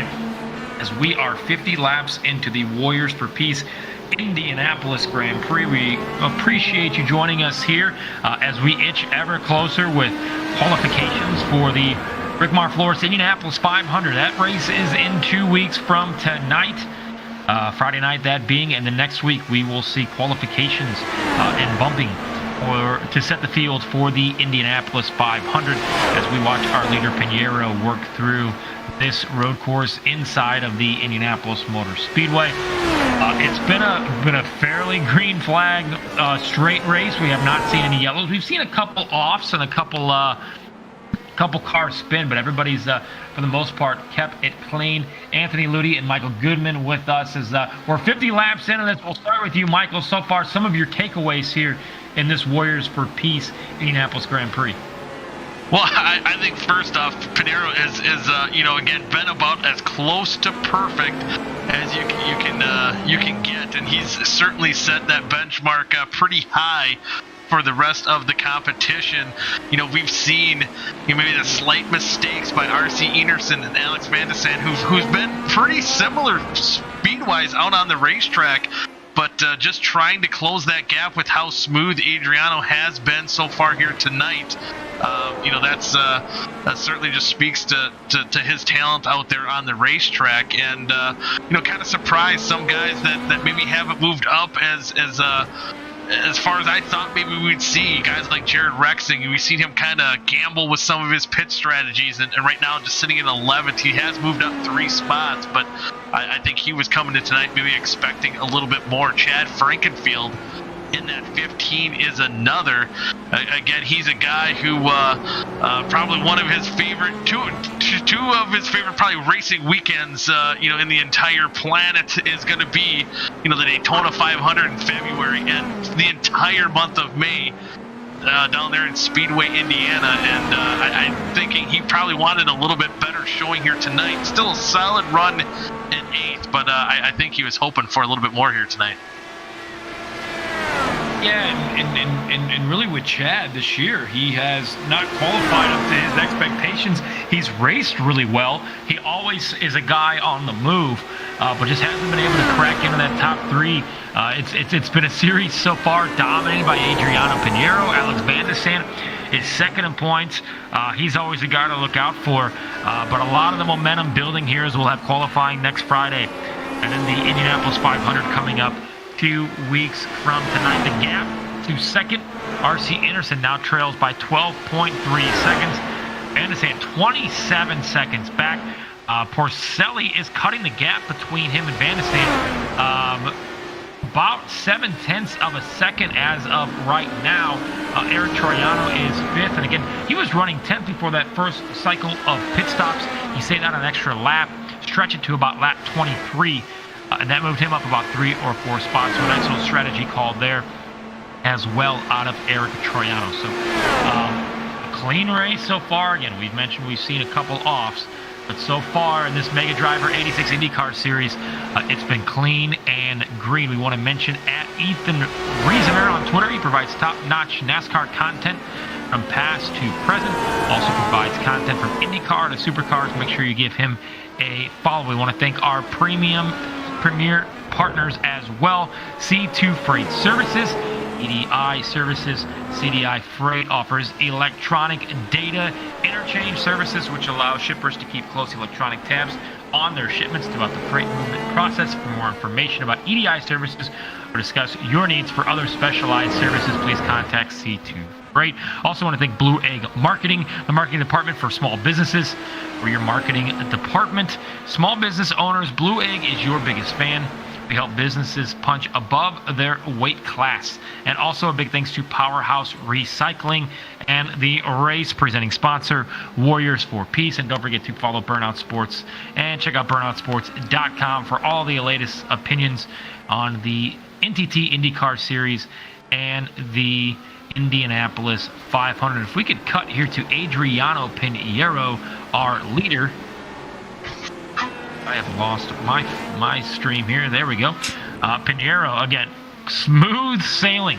Nobody in front of him, nobody behind him. And guys, you talked about how perfect you have to be, and you've talked about how perfect he has been with 30 laps to go. I don't see anybody taking this away from him. But again, a late race yellow could really shake this bad boy up. Yeah, anything could happen. Don't tune out just yet. One little slip up, and RC is running quicker at the moment than our leader, but still a long way to go for him to get there. But, again, another cycle of pit stops should be coming, about, I believe, 10 laps or so, maybe a little bit more, 10 to 15 laps.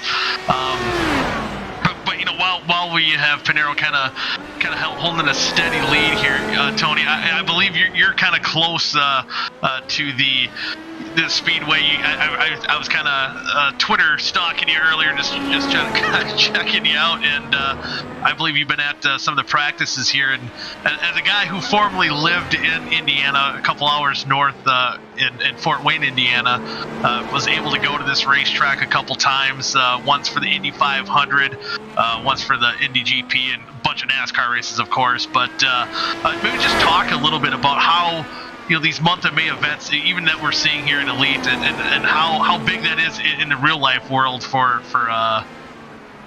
like the tradition, stuff like that. And it's really, when you tell anybody you're from Indiana or Indianapolis, the first thing that is thought of is the Indianapolis 500. It's a global event.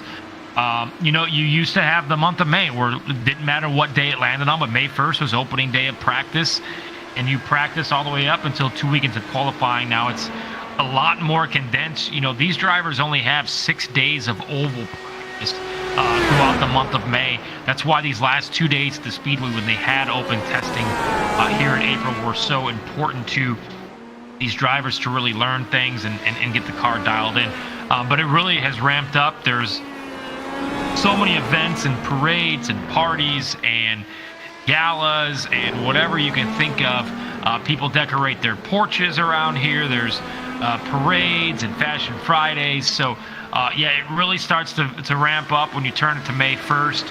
And then things kind of get kicked off at the Speedway with, I guess, one of the newer traditions, kind of what we're seeing here with the road course race at the Indianapolis Motor Speedway. It's another chance for the core audience of IndyCar fans, which is mostly here in the Midwest, in the surrounding areas of Indianapolis, to catch another race of the NTT IndyCar season. There's a lot of great sight lines inside of the track. When you can get where we kind of just saw it right there. There's actually Miller Lite party deck is right there in real life, and it's almost like you could reach out and give the drivers a high five. So a lot of the traditionalists were against the road course race here at the Indianapolis Motor Speedway being in the month of May.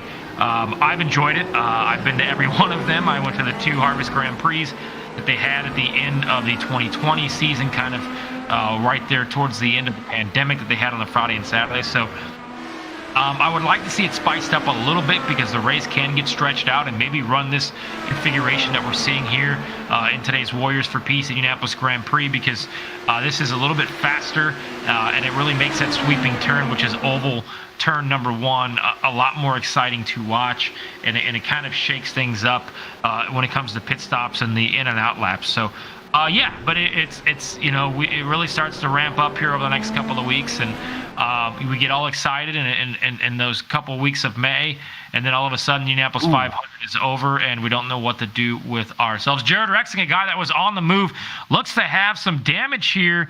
The right front tire, guys, is off. He's not going to be able to make it back to the pits as he is currently cutting the grass. I don't think they paid him any extra to do that. So he will come to a rest here inside of the grass. I don't know if that will bring out the yellow. I'm assuming that it won't, but not a good way to end your night here for Jared Ruxin. Yeah, very unfortunate. He was kind of right on the outer edge of that top 10. Currently falling now a lap down. I believe he's in the pits. Probably his night is over, and will more than likely drop back into around the 16th, 17th position. And kind of talking about that tradition here in the month of May, and something we always look forward to, even here in Elite. But I never understood a lot of the history here for the Indy 500, and like this Grand Prix included, leading up to the event. Generally it was just, even being from Wisconsin, it was Indy 500, you knew it was on Memorial Day. It was something you just kind of watched, the Indy 500, Coke 600, and then once I moved down to Fort Wayne, just realizing all the events, all the history and stuff that they did leading up to the event was certainly neat to follow, and sometimes try to check that out, and it gives you that appreciation of again the history and the pageantry of it all, and it gets people pretty excited. I know Chad Frankenfield, one who likes to keep that history alive. I believe even running a throwback. I believe it was the 1953, 1954 winner. I can't remember the name offhand. You might know better than I do, Tony. Let's cut to Chad Frankenfield, and it could be a throwback to Bill Vukovich, who won back-to-back Indianapolis 500s, was dominating in his third year at the, and that's what that is. That is the, I believe, it was number 14 in real life, but it had that red circle with the yellow lettering. So, Bill Vukovich was the winner in 53 and 54. In 52, he was dominating the race before a part knocked him out. 53 and 54 champion, and then unfortunately, I believe in 1955 was again dominating the Indianapolis 500 when Roger Ward spun in front of him coming off of turn number 2. They collided. He flew out of the race course. There was a pedestrian bridge which he struck his head on, and unfortunately he passed away. His son came to the Brickyard in the mid-70s and late 70s and ran, and then his grandson, Bill Vukovich III, ended up being the 1986, I believe, Rookie of the Year, and then he was unfortunately killed in a USAC race running sprint cars out on the West Coast. So the Vukovich family, very well known. If you get a chance to come to the Speedway, check out the Indianapolis Motor Speedway Museum. There's plenty of history and nostalgia inside of that building. And for those that have never been to the Indianapolis 500, and you'll appreciate this, it's like going to Lambeau Field. You're literally in the middle of like a neighborhood where you park in somebody's yard, or you park in a local business, and or you park at the strip mall across the street, and you pay your $10 in somebody's front yard, and or $20, and you walk to the racetrack. So that's one of many traditions that people have here for the Indianapolis 500. As Pinera continues to lead, and when he crosses the stripe, there will be 25 laps to go, and we should see pit stops here. Maybe the final round, that final pit window, boys, probably opening up here in about 3 to 4 laps. Yeah, it's coming down soon. We're getting down to those final pit stops. What strategy is going to be the winning move? We'll find out. Right now, Pinero holding on pretty strong, but you got to mention Lambeau Field. Again, big Packer fan, obviously being from Wisconsin, and going to the Speedway and going through the museum. I think that a very similar vibe that you get, just that tradition, that history. And one thing I got to say, talking about Chad's throwback to Bill Volvik, was that saying that correctly? Vukovich, or I can't. I'm bad at names. But seeing I've been to the NASCAR Hall of Fame museum, stuff like that, and seeing the safety innovations in those cars. But man, oh man, looking at some of those old Indy cars that ran back in the 50s, and I don't think you could pay me enough to sit in one of those things and try to go as fast as I can. Well, ironically enough, I was at the Packer playoff game when they lost to the 49ers, and we walked through the Hall of Fame, and you see these guys wearing like leather helmets and really no padding, and you go back and you look at some of these drivers that ran, the first race in 1911, and the Marmon Wasp with Ray Haroon, who was your first winner, and the first recorded rearview mirror on any type of vehicle was on that car. But he's basically running it in a t-shirt and a pair of pants.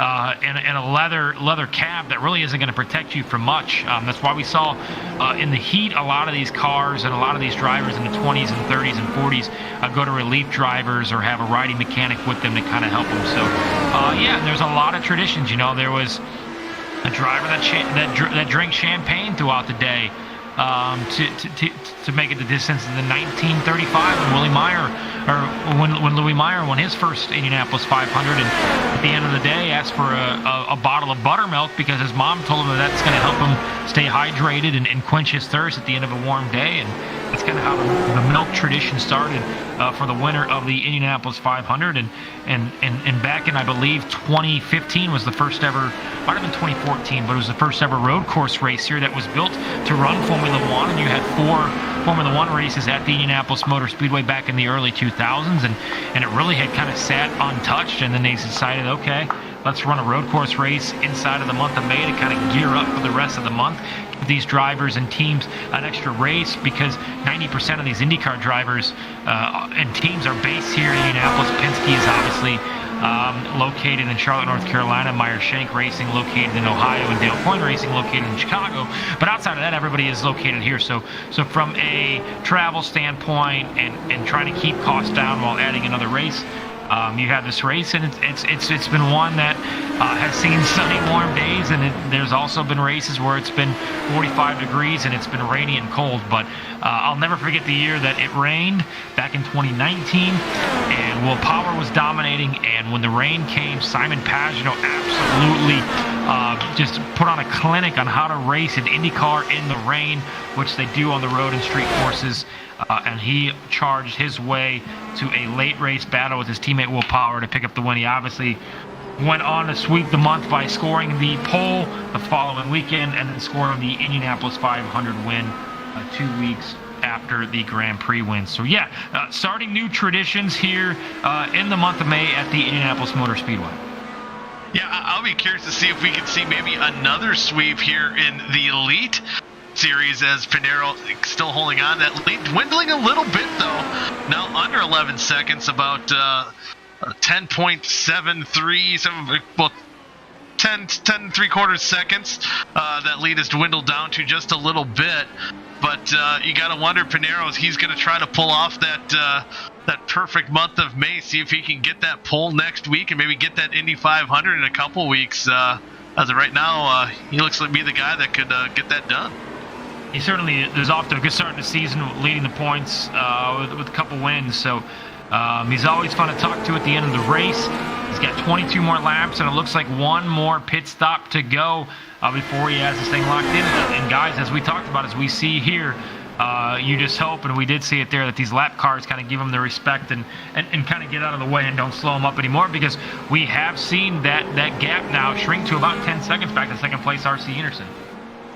Yeah, it's interesting to see. Last time by, about 2/10 of a second quicker was R.C. Anderson, but again, a big gap that he'll have to overcome, and another set of pit stops. And so far tonight, it's been, if you're in that second or third position chasing down Pinero, it's kind of been a bad jinx at getting up pit road. I think just trying to do too much, trying to close that gap, as we see another incident here with Nicholas Sudik, a rookie here who's having a good run, was in the top 10, who going off course.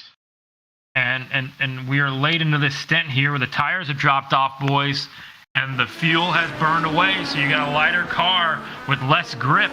And sometimes you want to stay out maybe that extra lap to gain some track position, but sometimes it can come back and kind of bite you there, as we saw as we watch here on the Whiskey Cast. A couple and the stand.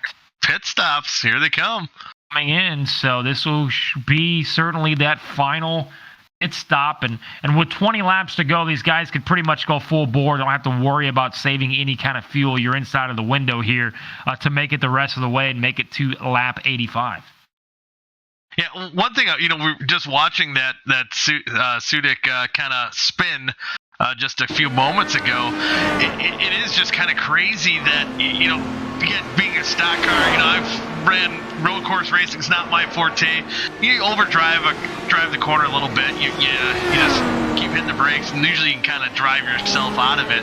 And again, we see just hitting that grass and how much it upsets these lighter Indy cars, especially, like you said, on the end of a fuel run. It's going to be extra light and just got to be perfect. And again, the guy who's done it all right so far tonight is that 56 of Pinheiro. He's got everyone behind him pitting, and we should be seeing him come in really soon. Yeah, with just 20 laps to go, when you're caught up in traffic like this, with the tires falling off, you're just losing ground. And we already saw, I believe, the third place car already come into pits. I don't know if RC Anderson has made it into the pits yet. I think he just came in just a little bit ago. Yeah. On Pinheiro, I'm certainly bringing it in here, knowing that I'm kind of logged up into lap traffic here. And close call here for RC Anderson as he tries to get into his pit box. So really, for RC Anderson, maybe costing him a race today has just been his in and out laps as we cut back to Adriano Pinheiro. He's going to stay out one more lap. He's got some clear track ahead of him, which tells me that he's saved a little bit of fuel. Maybe that's why we saw Anderson kind of cut into that lead. But it was at about 10 seconds before this cycle of pit stops. So we'll see after Pinheiro comes in and cycles back out where he will be as far as still in the lead and how far ahead of RC Anderson he will be. Yeah, it'll be interesting to see. And just that little bit of a near miss that we've seen on pit road, it didn't look like it was that big of a deal. But just kind of, again, we talked about rhythm all night. It includes the racetrack as well as the pits. And even if you don't hit the car, it can throw you off just by a second or two on pit road, and that could lead to huge dividends on the racetrack. Yeah, and we kind of saw that earlier as well, and staying out that last lap or two at the front end of it really moved a few guys up a few positions. But yeah, now as we get late into the stages here, there's no room for mistakes as Pinheiro elects to once again stay out, which tells me that maybe he is on the black tires and he knows that last 10 he will be switching over to the red tires and wants those to be as fast as he can for the final handful of laps here. And I believe, the guys behind him were on the reds this last time, if I'm not mistaken. So it's going to be interesting. He's going to be able to lay down some pretty quick laps once he gets those reds on. And I think he can balance it out where that tire fall off shouldn't be too big of an issue for him. Yeah, and Troiano kind of on the same strategy as well. You remember he kind of started his feeling, it looks like Pinheiro is sliding all over the place here. Eric Troiano is currently second. He'll need to pit as well, but he's the one who lasted a little bit longer on that first stint. He went 23 laps on that very first stint, and that kind of moved him up from about 10th to 5th. So if I'm Adriano Pinheiro, I see the way this car is sliding around. I see my lap times have came down just a little bit. I'm going to bring it in here. Put some tires on it, fill that thing up with fuel, and then have a stretch run over the final 17 or so laps. We'll see if he brings it in here, and he doesn't. He's going to stay out at least one more lap. So Adriano on the black tires, extending this stint as long as he can as he crosses the line, which is 17 laps to go. And we'll take a look, if not mistaken. We'll pull it up here on the current leaderboard. He ran a pretty quick lap the last time. I was kind of surprised. He really hasn't fallen off as much as maybe Eric Troiano has. It was about 0.2 of a second faster there, and really he's about a half second slower than what we saw the RC Anderson do there as well. So really not as far back as maybe what we thought as Eric Troiano brings it into the pits, but Did RC just run the fastest lap of the race there, I do believe, as well? Yep, 1 minute and 13 seconds. .34, the fastest lap so far of the day. As he moves up to second, he is 45 seconds back. And really, guys, I mean, you look at from the time you come in to the time that you leave pit road, we're looking at about 36 to 37 seconds. So I think we'll see that RC Anderson, the difference between Pinheiro and Anderson, about 7 seconds here. Once Pinheiro hits pit road, which he is on now, and we'll see how much RC can pick up at full speed. I like the strategy that Pinheiro has. I mean, he ran some pretty decent laps with that light fuel load, and now he's going to get those that red set of tires on. He should be in pretty good shape. His tires will be fresher. Yeah, that lead will dwindle down here just a little bit. We'll see where he'll shake out once he gets his service complete. But he's gonna be a little, two or actually almost 4 laps fresher tires than RC Anderson has. So he should be in pretty good shape. As Pinheiro joins back out on to the track, RC Anderson makes his way down the front straightaway. We'll see the gap come down significantly here. It's at 10 seconds, about 10.3, now down to 9. So we'll see where it kind of lands once Pinheiro finds himself back up to speed, as maybe he makes his way down that Holman Boulevard down the back straightaway. So it looks like it'll be about 10 seconds. So RC did gain a little bit. Obviously, it helps when you lay down one of the best laps of the day, but about a 10-second differential when it comes to lap times as far as being out there and being in the pits. So it's going to be tough to gain over the next 15 laps, 9 seconds. But guys, this is why they run the full distance. You just never know. Yeah, you never know. Still got 16 laps of racing to finish this one out. But man, oh man, I think in just about every facet, pit strategy, getting on and off pit road, and even out there on the racetrack, Pinheiro has done it perfectly here tonight.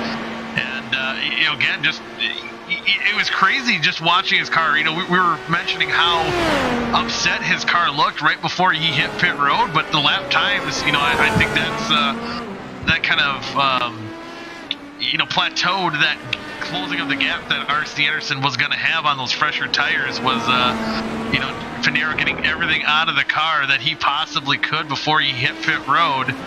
And right now it's still just smooth sailing for that 56. Yeah, and he's kind of pushed the gap a little bit. It was about 9.8 is how close RC Anderson got as Pinheiro worked his way back up to the gears and back up to full speed.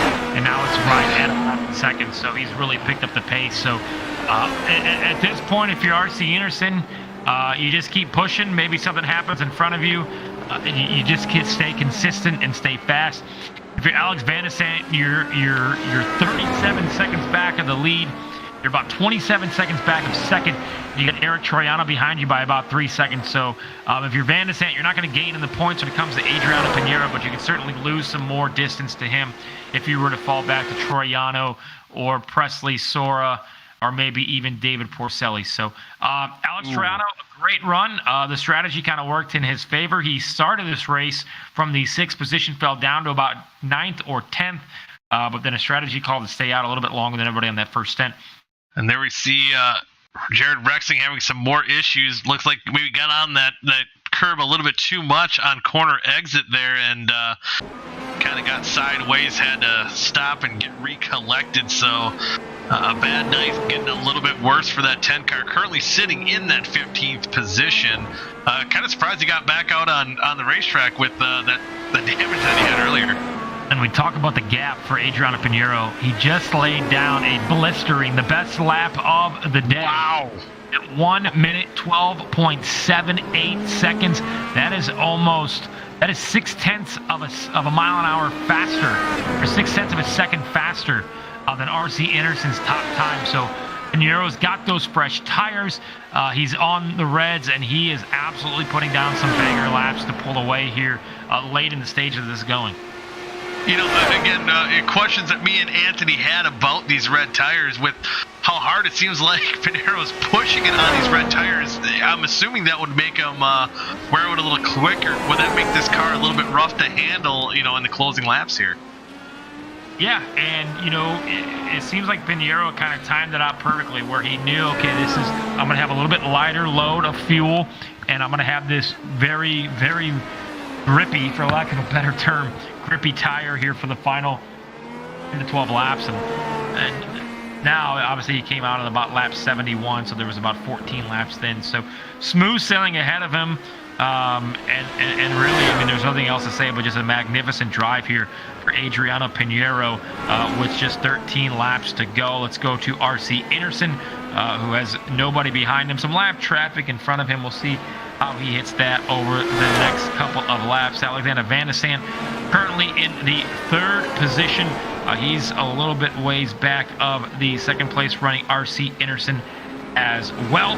As we continue to follow Anderson on the circuit, he makes his way back onto the oval, turn number 2, and then on to the front straightaway at the Indianapolis Motor Speedway. So kind of a spread out type of, maybe had missed the apex of the turn there, but a spread out race, guys. But kudos to all these drivers for keeping it clean, and we have not seen a yellow flag as we look here at the 3rd place. Alexander Van de Sant has got Troiano right behind him. That's a battle for the final spot on the podium.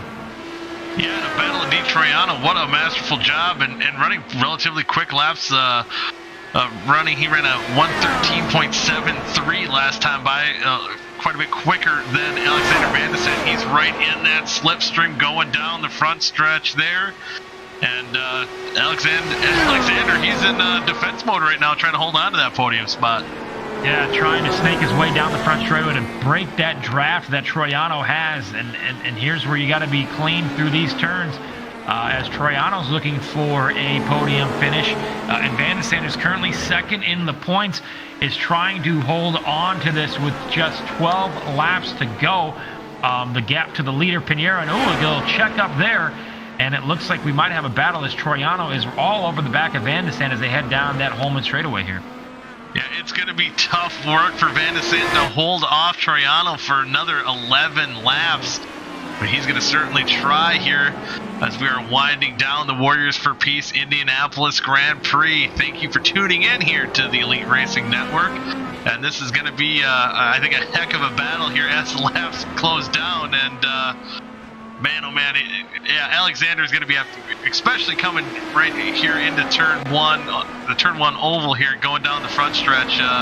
You'll see him snake around, like you said, try to break that draft away. But I think it might be a matter of time before Troiano trying to make a pass, and here he goes.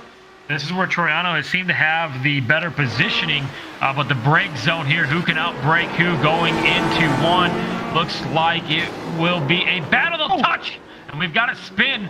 Wow, Eric Troiano making contact there, going for the same piece of racing room. Troiano continues on. Van der Sant spins and has some damage, and that is unfortunate, especially when it comes to the points battle here. He's got the line into 1, but Troiano is still has the line. He just comes up a little bit too high heading into that, and he makes contact with Van der Sant.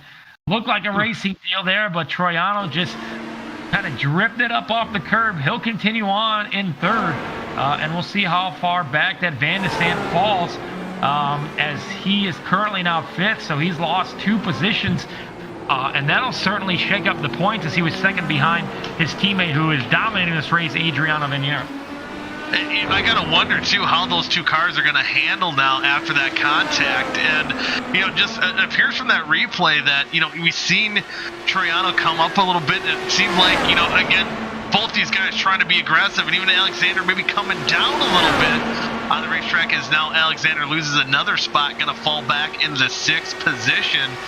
But it's just one of those things. I think you're closing down, winding down here in this race, and there's not going to be a lot of give there. Yeah, and when you got a chance and you got an opportunity to go for it, you have to take it. The passing, as we've seen, guys, has been few and far between for position here. So you've got to strike while you have that opportunity, because you simply might not get that opportunity again. Yeah, and for Alexander, again, just trying to stay within arm's reach of our points leader. You know, that's actually Victor Del Porto is the points leader. He's currently sitting in, where is he at? He is in the 7th position, so he's only one spot ahead. So, you know, just a couple laps ago, him being a few spots ahead of Del Porto, who's running in 7th. Now that could have been a good points day, a good chance to capitalize. Might turn sour pretty quick, especially if the handling got ill. As we see, I couldn't quite tell, Troy. I don't know if either of you guys saw whose wing or fender that was flying around there. It might have been Van de Sant's, if not mistaken, with the contact. But again, I didn't get the best look of it either. So we may be able to zoom in here if we can see any damage on the 97 of Alex Van de Sant. It doesn't look like it there. No. We also Troiano, I thought, in that. So maybe it was a different piece, but it looks like both front ends of both cars are still normally, for lack of a better term, intact here with just 8 laps to go. It looks like their pace might have fallen off just a little bit. I don't know if that front wing of Troiano might be a little bit bent. I couldn't quite make that out. Actually, it does look like a little bit of damage on that right front wing. I believe that's where he made contact going in that corner. So right now it's actually hurting both cars out on the racetrack, and it's going to be just trying to hang on as Troiano is going to have Presley Sora, I think, right on his rear wing in just a couple seconds here. So late battles going on here in the running of the Warriors for Peace Indianapolis Grand Prix. Join us next week for the qualifications for the Indianapolis 500, which will come up in 2 weeks from tonight. Should certainly be a very interesting set of events here, starting on the oval of the Indianapolis Motor Speedway coming up next Friday. All right, guys, 8 laps to go here. Not sure what other battles there are throughout the racetrack, and it seems like really the top 5, top 6 are certainly spread out. Yeah, I'm certainly keeping an eye on that last podium spot. Presley Sora, now he's closed within about a second of Troiano, who might have that little bit of wing damage, but not too far behind him is Porcelli, the rookie, in 5th. So we can see a 3-car battle for that 3rd position heating up as we close down this race. See, I almost throw a blanket over him right now. Yeah, it'll certainly be interesting here as Porcelli, who's had a couple great drives so far to start this season, is looking to maybe gain a couple more spots. Looks like Troiano is way back of Anderson, who is now 15 seconds back of the leader. And yeah, you just kind of hate that for Van de Sant. It looked like a racing deal, just 2 guys going for the same spot. One guy had the Here goes Presley. And Presley is going to look to the inside. Won't be able to get the spot here, but they will battle here through the turns here around. It will come here to the carousel and then down the back straightaway. So we'll see if we can get a run down the back straightaway and possibly make a move. Yeah, I think this is going to be a fun one to watch. I think as soon as Presley gets alongside of Troiano, we might see Porcelli close that gap, as he's maybe only a car length off the rear wing, of Presley Sora. So things heating up, and I'm kind of wondering who's going to end up in that podium finish. Who are we going to talk to? Is it going to be Troiano, Sora, or Porcelli before this night's over? Yeah, like you said, throw a blanket over them here with coming down to 5 laps to go. Who's going to make a mistake? Who's going to give up that spot as you come down here to the fastest part of the circuit? And again, we'll see it here. We'll see some bobbing and some weaving and some snaking down the front straightaway, trying to break that draft as they head down into past the start-finish line. We'll see if we see a move here heading into 1. A big move here. Oh, Presley going to the outside, see if he can break him. And it appears with that damage that Troiano's got, that's the fastest part of the track, is where he's losing a little bit of time. Oh, an aggressive move trying to cross him over. And Porcelli's right there as well. Troiano trying to hang on, and he can't. He's going to fall back into the 5th position. He almost made it. He got it back. Wow. He's in 4th. Now 4th position. And slide off here. He might give it back. This is going to give Presley Sora a chance to maybe pull away a little bit from this pack. But yeah, Troiano keeps it there in the 4th position, but he's got some company right behind him in this battle for, I believe, the 3rd, 4th, and 5th spots.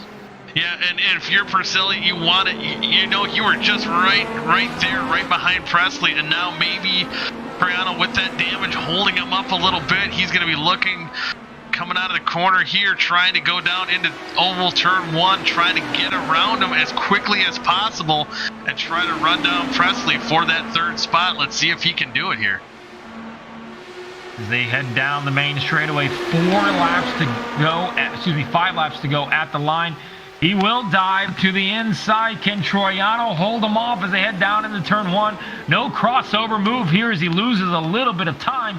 And David Porcelli now takes over that 4th position. But Troiano comes back around the outside as they battle down into the north end of the track. Oh, a little bit of a maybe slight contact there. But Porcelli now officially takes over that 4th spot as they head around the carousel. Man, just, you know, in these closing laps, trying to get everything they can. You can at least say Troiano didn't go down without a fight, and certainly trying to hang on. Unfortunately for him, pretty. I mean, still decent, still in the top 5, but was sitting at 3rd just a few moments ago, and he'll surrender a few positions. Now we'll have to see if Porcelli can catch that 98 of Presley Sora. We'll see if he can close that gap, but we're going to have to see him drive pretty hard as he's about 2 seconds back of Presley, and I don't know, I think that might be a little bit far to get out of the draft here going down the front stretch. Run through with 4 laps to go. Your top 10, Adriano Pinheiro still leads by 14.5 seconds over R.C. Anderson. Adriano Pinheiro has been dominant throughout the day.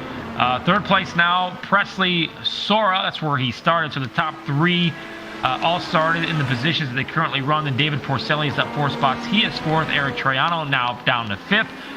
Alex Van de Sande, after that contact with Eric Troiano, is now in the 6th position. Victor Del Porto, the points leader, is 7th.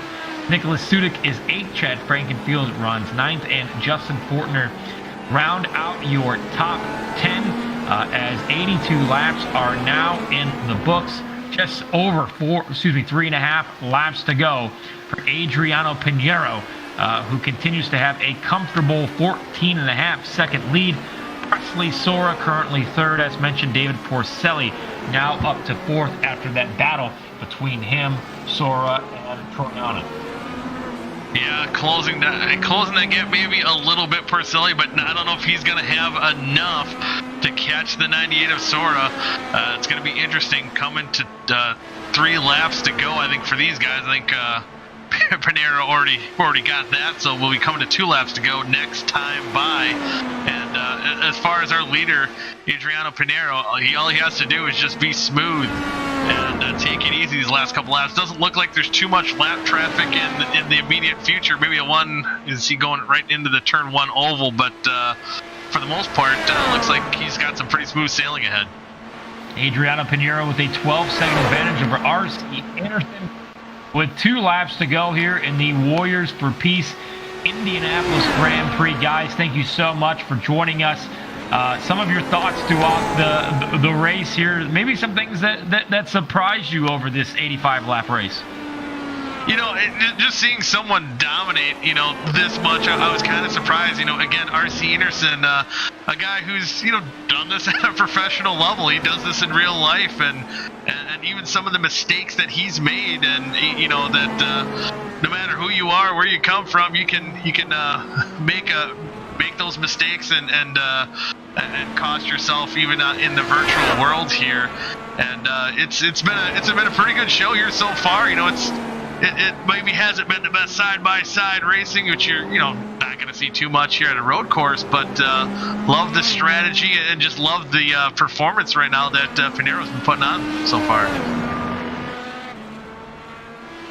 Anthony, I was going to ask Anthony. He's been quiet for a little bit.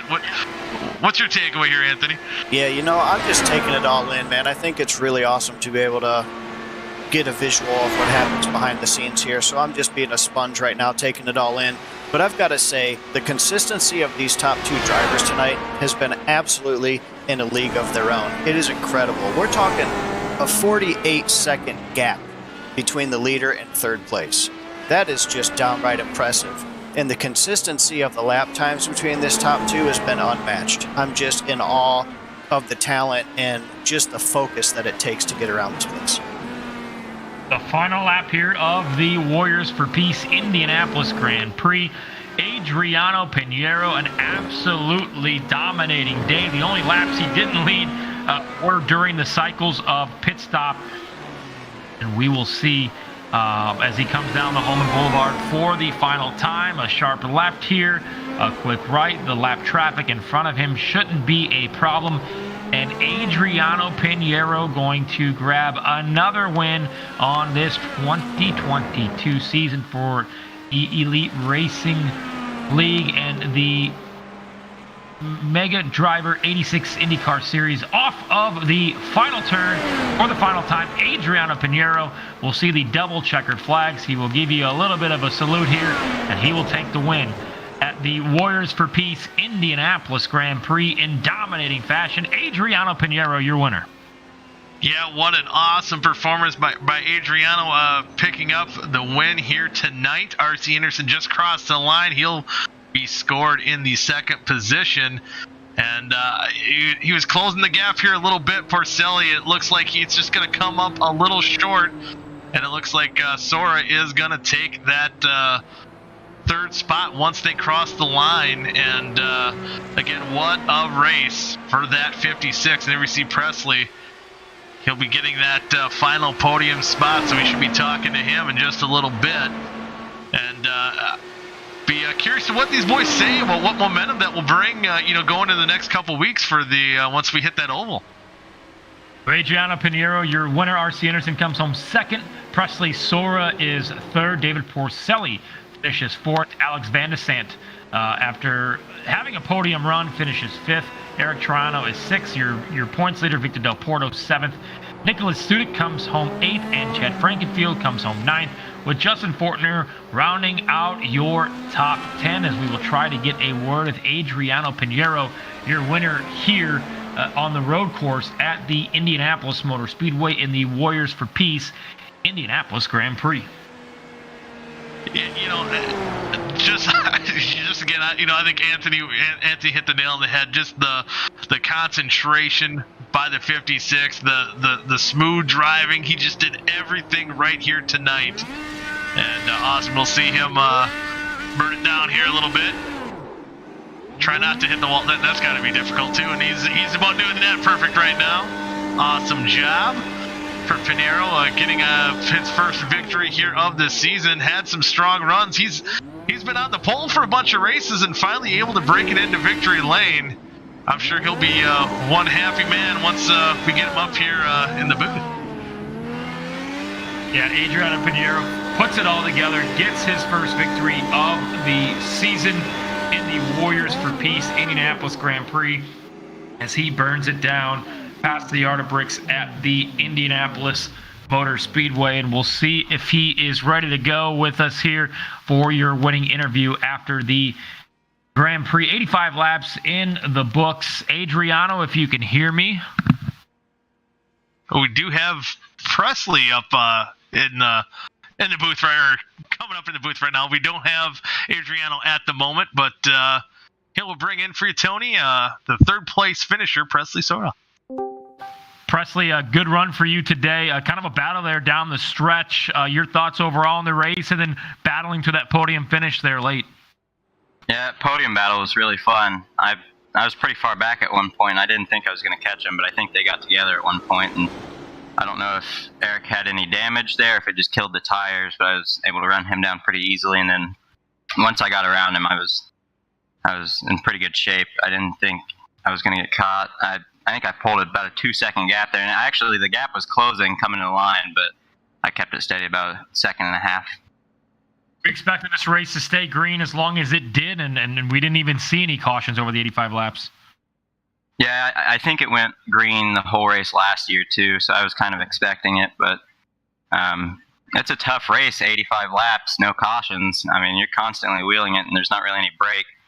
Pit stops are so fast, you're only stopped for about 8 seconds, so it's not really enough to rest or take a drink of water. So it's action pretty much the whole hour and a half or 2 hours that we were going there. So it's good to watch. It's tougher to drive. Now I got a question for you, Presley. This is Mike Goodman here in the booth. We seen you make an aggressive move right out of the get go, going down into turn one, and as you said, you had to balance that out because there's no break over this 85 lap Grand Prix. So what was kind of your mindset? Just try to get what you could early, and then maybe just kind of pace yourself after that. Yeah, well, the turn one move, it's tough when you're on the far right side like that because my braking point is one of the signs on the fence, and I couldn't see it when I was on the far right side 3 wide. So I just kind of had to wing it on the braking point. I made it, but I was really struggling with the red tires. I was probably half a second off per lap on those once they wore down.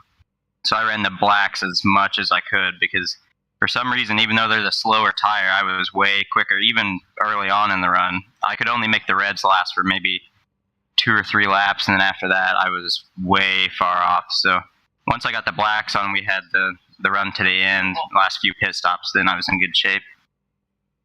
Presley Sora with a 3rd place finish. Go ahead and thank any of your sponsors, and we appreciate you joining us here. Yeah, I'd like to thank Club Jerky, Maconi Setup Shop, Runnings Racing Design, and Chad for putting this on, and you guys for broadcasting. I'm excited for next week because we're starting practice for the 500, and once we get on the oval, I'm much more confident on the oval than I am on the road courses, so I think I should have a pretty good shot at doing pretty good at the 500.